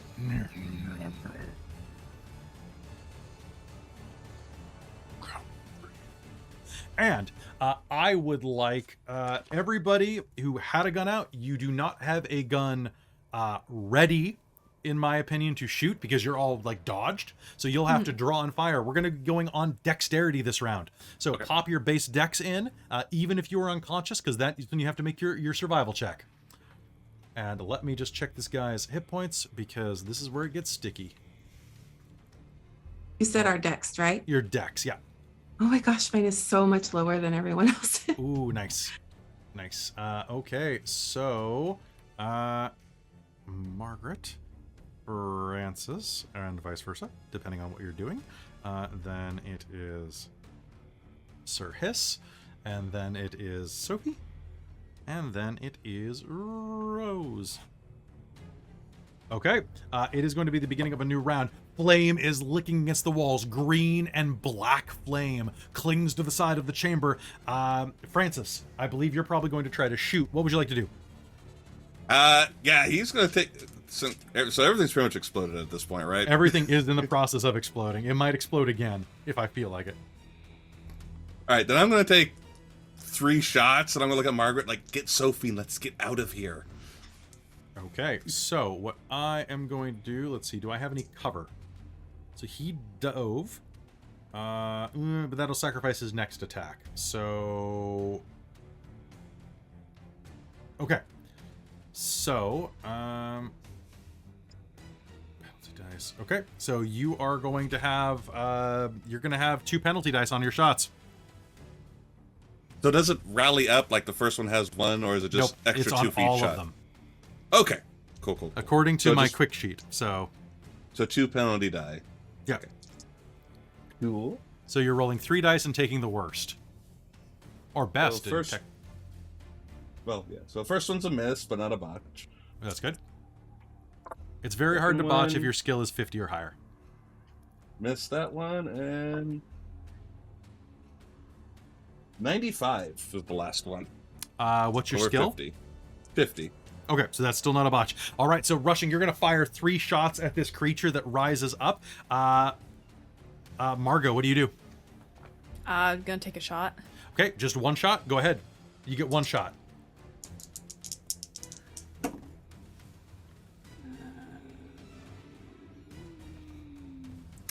Gonna spend 19 luck to be able to take it down to 30 to actually hit. Okay, do it. 9 damage. 9 damage. Ooh, that's pretty damn good, actually. Okay, you are going to fire into this creature. Some of its leathery, scaly exterior is going to hold it in. Hold the shot back, and pardon me, page 242. It is going to snarl, and do I have time for this? Let's find out. I probably don't. Casting time is probably pretty quick. And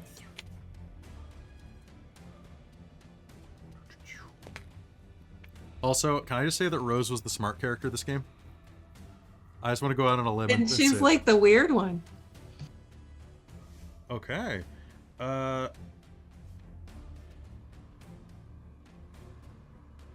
Okay.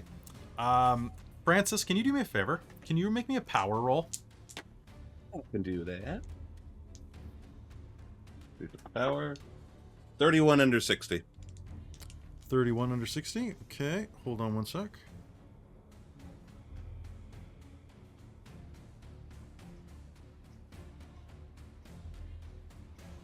Okay. Damn. Okay. Is this only 1 target?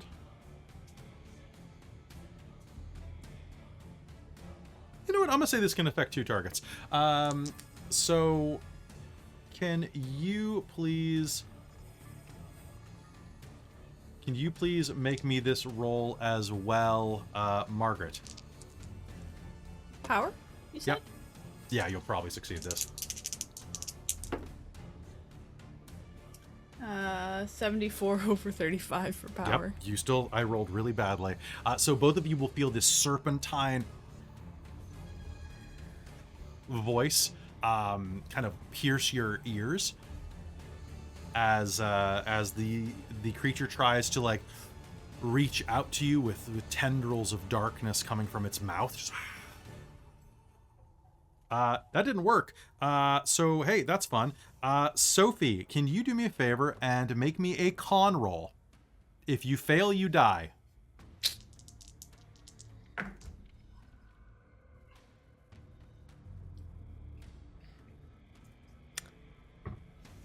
$51 under 55. Okay, you are still alive. You must make this roll every round. Yep, Okay, I know. So you can step out for a second if you need to. All right, so Rose, what do? You see this creature kind of getting shot a bunch of times and hissing and like trying. It looks like trying to like cast a spell on your friends. Do I still have the crowbar? Yes, you do. Okay. I guess I'll run up and try to hit it with the crowbar. I'm so proud of you. So this is what I'm She's gonna do. lost her mind. Everyone's going crazy. Okay, so he's going to try to fight back. So basically, when you go into combat, you both roll to see who hits. And winner hits. Yeah, he's going to try to... He's going to try to bite you. Oh, does he have a knife on him? No, he was sleeping. He doesn't have a knife. Yeah! Okay, what'd you get? 30? 30? Okay. Okay, pardon me one sec. Can you make me an extreme con roll? Okay, my con is 65. I got 29. That is not an extreme. All right, so rushing forward, you are going to slam your crowbar into him. I'm actually going to give you the moral victory on this and let you still make partial contact. So roll me your damage for that. And what was damage again? So damage on Both a of them? crowbar, it's the same as a club. So I'm going to say that's 1d6. 1d6. Yeah, 1d6. Yeah. Can you roll a d6 for me? Absolutely. Oh, here it is. Here it is. Oh, you got it? 5. Oh, damn. Okay. So you're going to hit him in the side of the head, and kind of like hit him in the side of the neck, drawing a significant amount of blood that sprays over you. And as you do, he's going to lash forward, and is going to. Okay. Here's for all the money. Is going to bite into the side of your neck. And is going to deliver 8 points of damage and an additional 4 points of poison damage to you. Oh my god. Are you still alive? No. Okay, so the poison is going to course through your veins. You're going to collapse. You are not dead. Okay. But you are basically in death saves as this monster bites into you. Now we are at the top of the initiative. The entire laboratory is becoming unstable. I'm going to make a luck roll to see if it explodes. That is not how you do a luck roll, Kelly. You roll 2 of the same dice. Okay, luck roll for the monster. What is his luck? He does not have luck. Okay, a 61. That's not gonna last long. I am going to roll its initiative to see where it goes off. At a 45. Okay, so it is going to blow up at the end of this round. Margot and Francis. Francis, you're first. What do you do? So Rose has ran up and has hit this thing with a crowbar. It looks very badly damaged. Can I even get a clean shot at it? You can. You'll take a penalty dice for Rose being in the way. Okay, I'll take the shot. Okay, take the shot.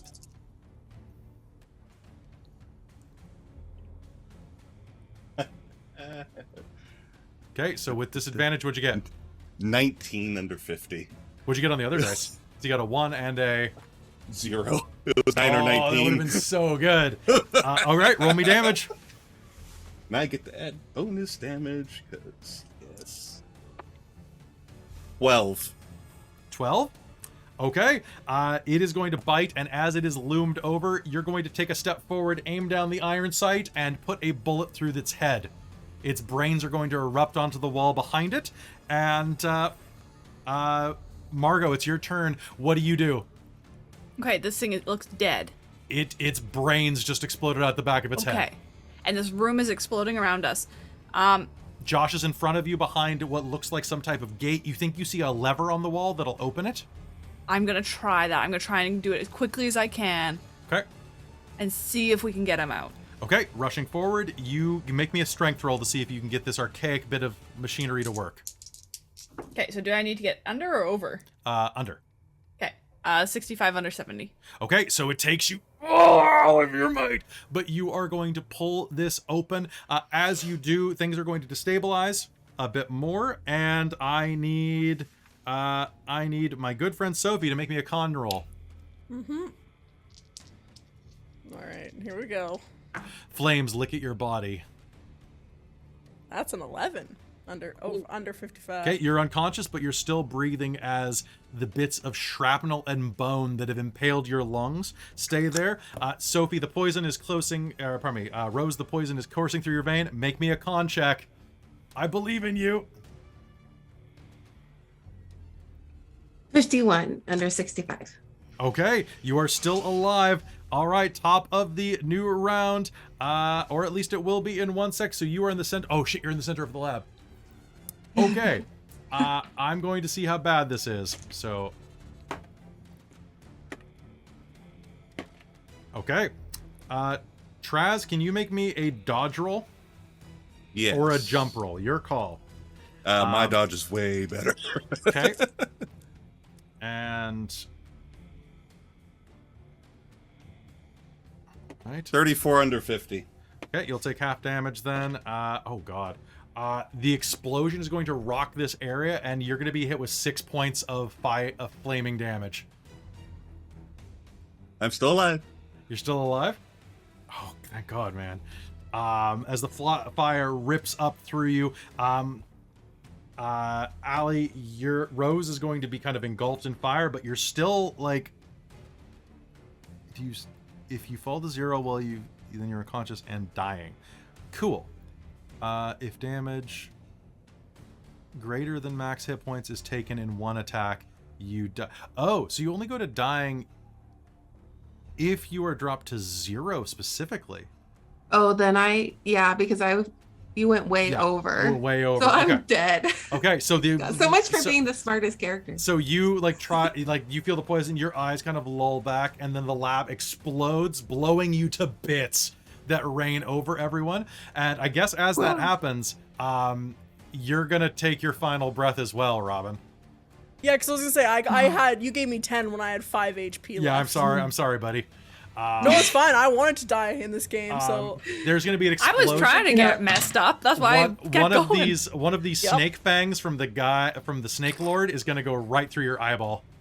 Ooh. Me? Yeah, sure. Robin? You too. He has 2 fangs.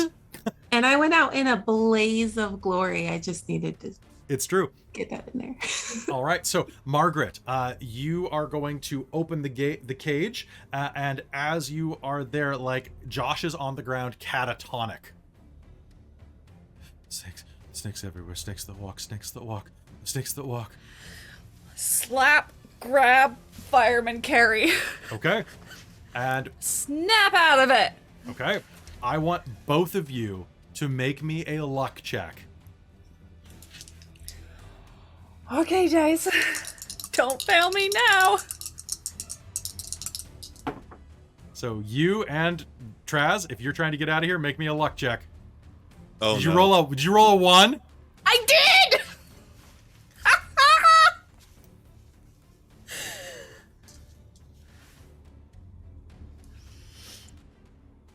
44 over 21.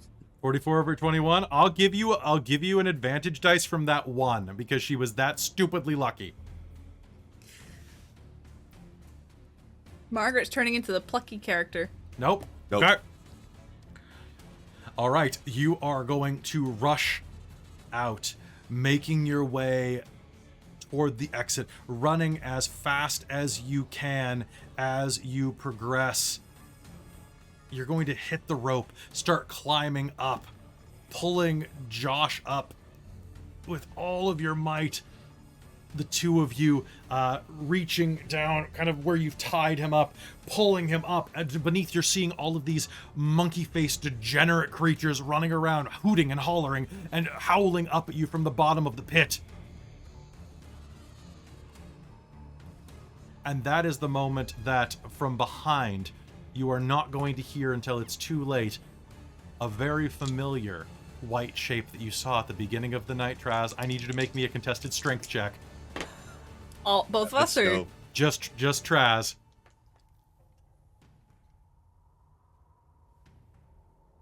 Oh, 75 over 60. 75 over 60. That is...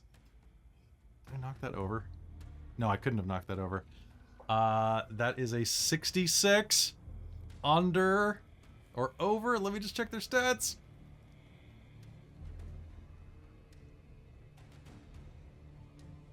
If I could find the damn stats.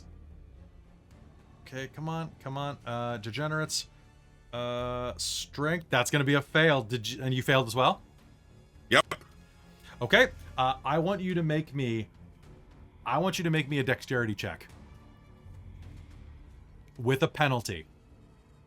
Okay. What happens is this creature howls and jumps into you, and both of you are going to tumble over the edge of the pit down toward the shrieking creatures below. do I get a glimpse at what it is? It is one of these monkey creatures. Oh, okay. 78 under 80. Okay, you are going to fall and catch on one of these ledges as you are tumbling down this 20-foot gap. Some of these creatures are going to start snarling and crawling up. The one that tackled you earlier, that you chased through the tunnels, tumbles to the ground, and one of them, one of the creatures on the ground, the degenerates that are hooting and hollering, are going to start tearing into it out of their excitement, like dogs going after a corpse. And they are going to start climbing after you. I would like you to do me a favor. What's the climb for this? I'm assuming, Margaret, are you staying to help Francis, or are you running with Josh? You know what? I can't decide, so what's better for you, Traz? High or low? High or low? Roll Traz's luck.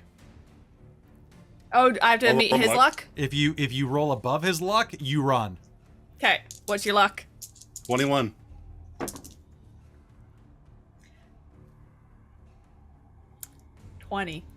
Okay, you may make me a climb check with a bonus. Oh my goodness, it is your lucky day. Well, let's see. Climbing is not my strong suit. But with a bonus. find out.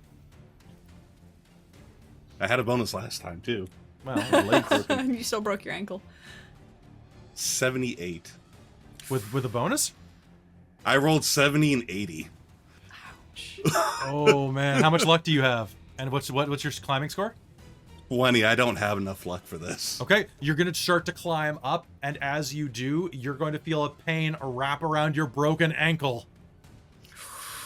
And you're going to be pulled into the mass of degenerates. Oh god, okay. Margaret's running with Josh over her shoulders still. You hear these things hooting and hollering behind you, and what I need from you, as you are running, pulling him along behind you, I'm going to need you to make me a luck check. Okay. Okay, come on, dice. You can do it. No. No? No. How bad? How far are you off? That's 47 over 15. How much luck do you have on your sheet? 15. Oh, 15. I've been spending it. Okay. Starting luck was 40. Okay. So I'm going to say that you're going to make it a little ways, and as you are running through the tunnel, I need you to make me a constitution check. Give me a con roll to see whether or not you're getting exhausted. Okay. 30 under 60. 30 under 60. Okay, so you're going to be able to keep running. He starts to wake up a little bit, just kind of jostles. We have to stop. There's a pocket. There's a pocket. Yes, yeah, we got it, Josh. We gotta go. There's a pocket! What? You start to see the monsters converge around you. I need you to Can make I me try and finger his pocket? need you to make me a navigation roll to make sure that you are not lost in the tunnels at this point. 60 under 60. Okay, you are just finding yourself at the edge of one of these tunnels. You're in the room with all of the dinosaurs at this point painted on the walls. As you are rushing through, he screams, and I need you to make me that luck check again to find what he's looking for. That is 17. Okay, over 15. You can. Can I still? You can I blow can't your spend luck. luck on that, can I? Yes, yes, you can. I'm pretty sure. Can you? All right. You can I spend the 2 luck to bring it down to even. Oh no, luck cannot be spent on luck rolls. Damn. Damn it! I was 2 over it. You know what? I'll allow it, but I'll give you disadvantage on whatever you do with it. As you check his pocket, you will find a long cylindrical object stuck in his pocket. It is a singular stick of dynamite. Can I light that somehow? Do you have anything that you can smoke with? Do you smoke? It's the 20s. It's the 20s, of course I do. I'm a fashionable looking woman. Okay. I'm sure I have a lighter in my pocket. All right, you have a lighter in your pocket. I want you to do me a favor. You hear the monsters coming down the tunnel behind you. Can you make me a throw roll with disadvantage? Okay. So that's that. Oh boy. Okay. Shite. That's 25 over 20. Do you have 5 points of luck? I'm gonna spend 5 points of luck. Okay, so that means you're gonna make it in the hole. I need you and Josh to both make me dodge rolls to see if you survive this. And I need to look up Call of Cthulhu Dynamite. Alright, that's 35 under 40. Okay, so you'll be able to take half damage from this. Let's see if this works. Dynamite, dynamite, dynamite, dynamite, dynamite. Handguns, shotguns, where are my explosives? Come on. Nope, that's dynamite stick. 40-10, 3 yards. Okay. Okay, I'll say... Okay. I think at this point, probably Josh is starting to have to run by himself if I'm doing all of this. I So don't think I can do it with he's a going to fireman kind of carry. collapse to the ground and start crawling. You throw it. The monsters are going to hiss and snarl as they run. You'll see one of those pale things, the ghastly one, kind of lurch toward you as it rolls between its legs. And boom, it explodes. You're going to jump out of the way. You're going to take 7 points of damage. Are you still alive? I am at literally 1 hit point. There's an explosion, a ringing in your ears. Make me a constitution save to see, is that half of your hit points? 7? What's your max? My max was at 10. Okay, I need you to do me a favor. Make me a con roll to see if you pass out. Okay. That is, 57. 57 under 60. Okay. The ground Doing this by the shakes skin of my teeth. and trembles. Later, the two of you will recover. You will be permanently plagued by nightmares of what you saw beneath and the dead that you left behind.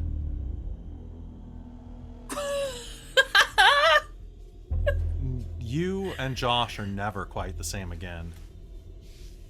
The exposures to terror under his home have driven him indefinitely insane, and he will be in a private institute for the rest of his life. If you are kind enough to help. However, if you do help him get care, he will eventually be sane enough that he can sell the house and move off to some less worrisome location. You... well...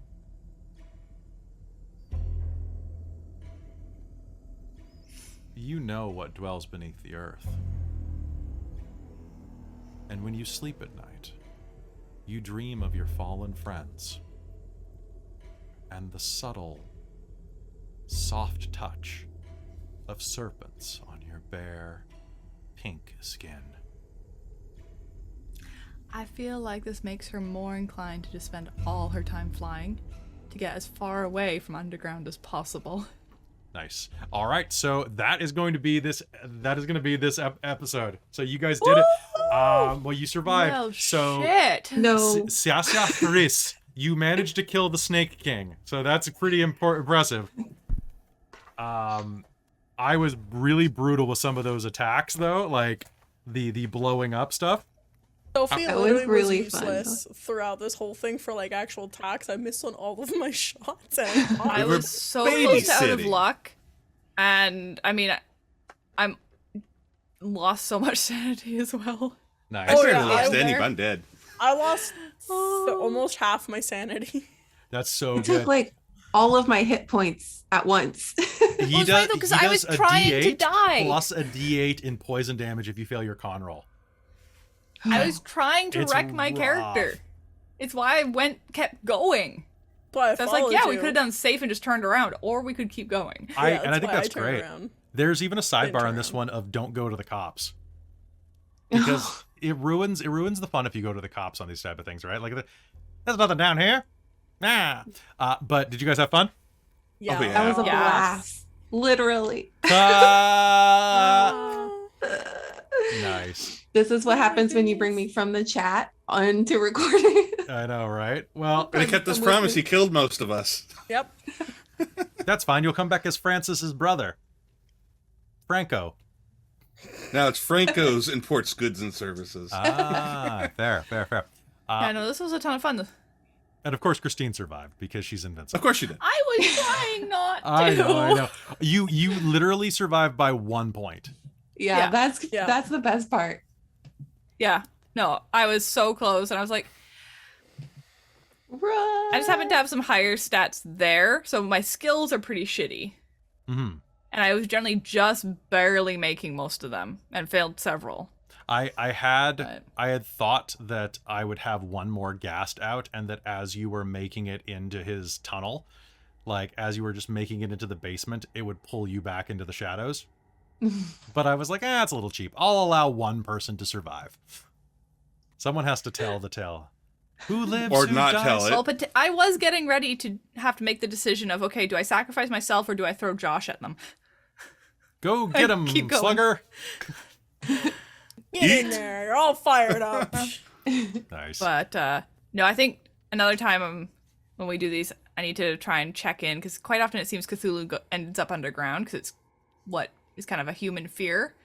It's and- definitely a lot there. The pilot's best skills are not underground. That's a good point. So one of the so the game that I'm running for the other group, the Servants of the Lake, is actually just at a hotel. Like it's at a lakeside hotel.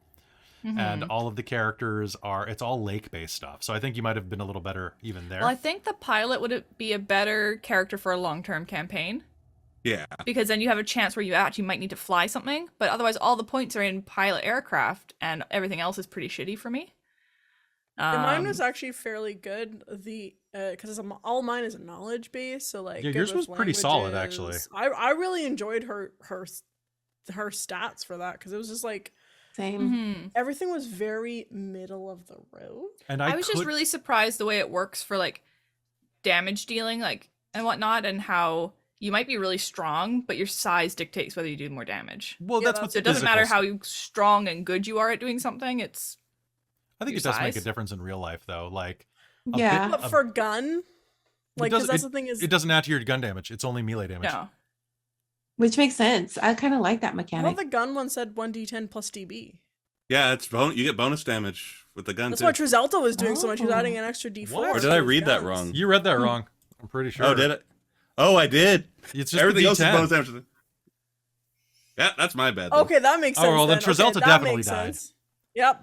I That makes definitely sense did. then. I just No, I thought don't know, yeah, I because I read it. mean, I guess my thought is that if you've got the strength and have like the training to be able to do a brawl fight, and you succeed on your brawl, you should be able to like maybe do a little extra damage. maybe But- maybe you just have a better chance of critting or something like that, right? Yeah. Doing more, always landing the hit. So, but I mean, it makes sense that like it's the only system I've seen that really adds your body size into melee damage, which makes sense. You get more heft behind you. That's just physics, yo. But folks, thank you so much for tuning in. I really appreciate you you all joining me for this game. I had a lot of fun killing you, and I hope to kill the other group too. So I hope that you enjoy this. This is going up on the Patreon first, which also quick thank you to everybody at patreon.com/dorktales, particularly DM Margaret, the divine producer, Soul Omen and Precarious, my demonic producers, and my princes, the Patreon, Cubby Gummy, Terran, Buddy, Trazelta, and I still killed you. And I finally killed you. Hey, there we go. And of course, Eolus. Thank you so much for basically allowing me to do this as my job.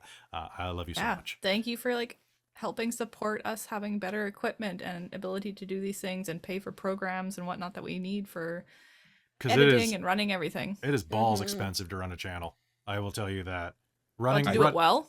Like, well, I think you can do it cheaply if you want, but then it would just be stream. It would be no YouTube. Yeah, like, there would be no podcast. The editing. podcast is 100 and something a year just for the podcast, just to have it exist.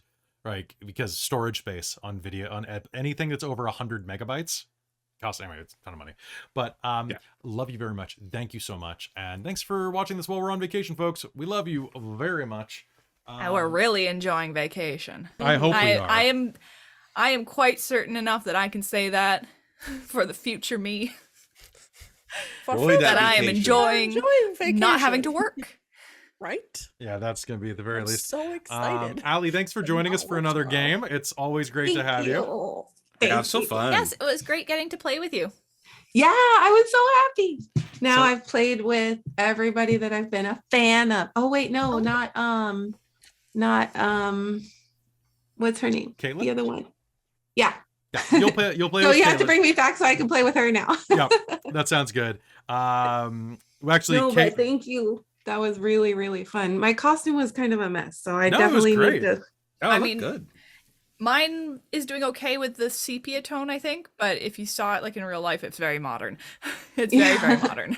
I thought Rose would like maybe make a comment about her hair, but then I was like, yeah, that might sound like she's being like mean, and we're supposed to survive together. Yeah, that's fair. So let's go in reverse, say who we are, where we've been, and where you can find us. Let's go. Allie, do you mind going first? So Sure. where can we find you? You can find me primarily on TikTok, but also on Instagram under Dazed Apricot. Yes. It's been wonderful playing with you, Allie. Thank you. Trazelta, always a pleasure, my man. We can mostly find you on like Dork Tales when we have games with you, but we can also find you. Are you still on Precarious' stream? Yep, still every Fridays. I don't know how much longer that campaign's going. How much longer it can go? It was supposed to be 4 to 6 episodes. It's now 14 because this group is chaos. Just they stole all of the ending episodes from XLR is what they did. Basically. Robin, where can we find you? Right here. You can view mostly on Dork Tales. But if you want to like follow me on TikTok or Instagram, I'm at Second Gen Gamer. Where I've been getting into the TikToks because I like playing. I like showing off the cosplay stuff. The transitions are fun. It's great. But yeah, I like showing off. But I live on Dork Tales now. It's true.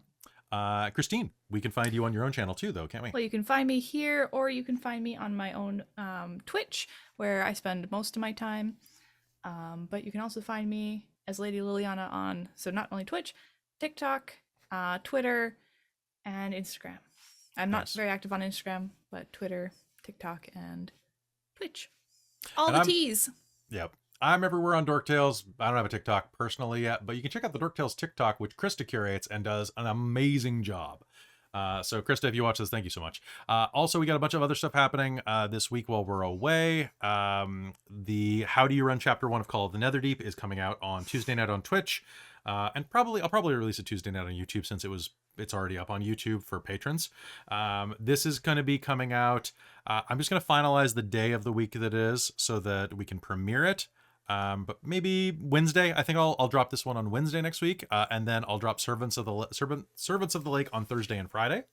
So hopefully if you are watching those live, we'll try to be around the chat. We're on vacation, so we might not be like super there, but leave some comments and chat with us. It'd be awesome. And I hope you all have a great night. Thank you so much for watching Call of Cthulhu, and we'll see you next time. Good night, everybody. Bye. All right, and we are out.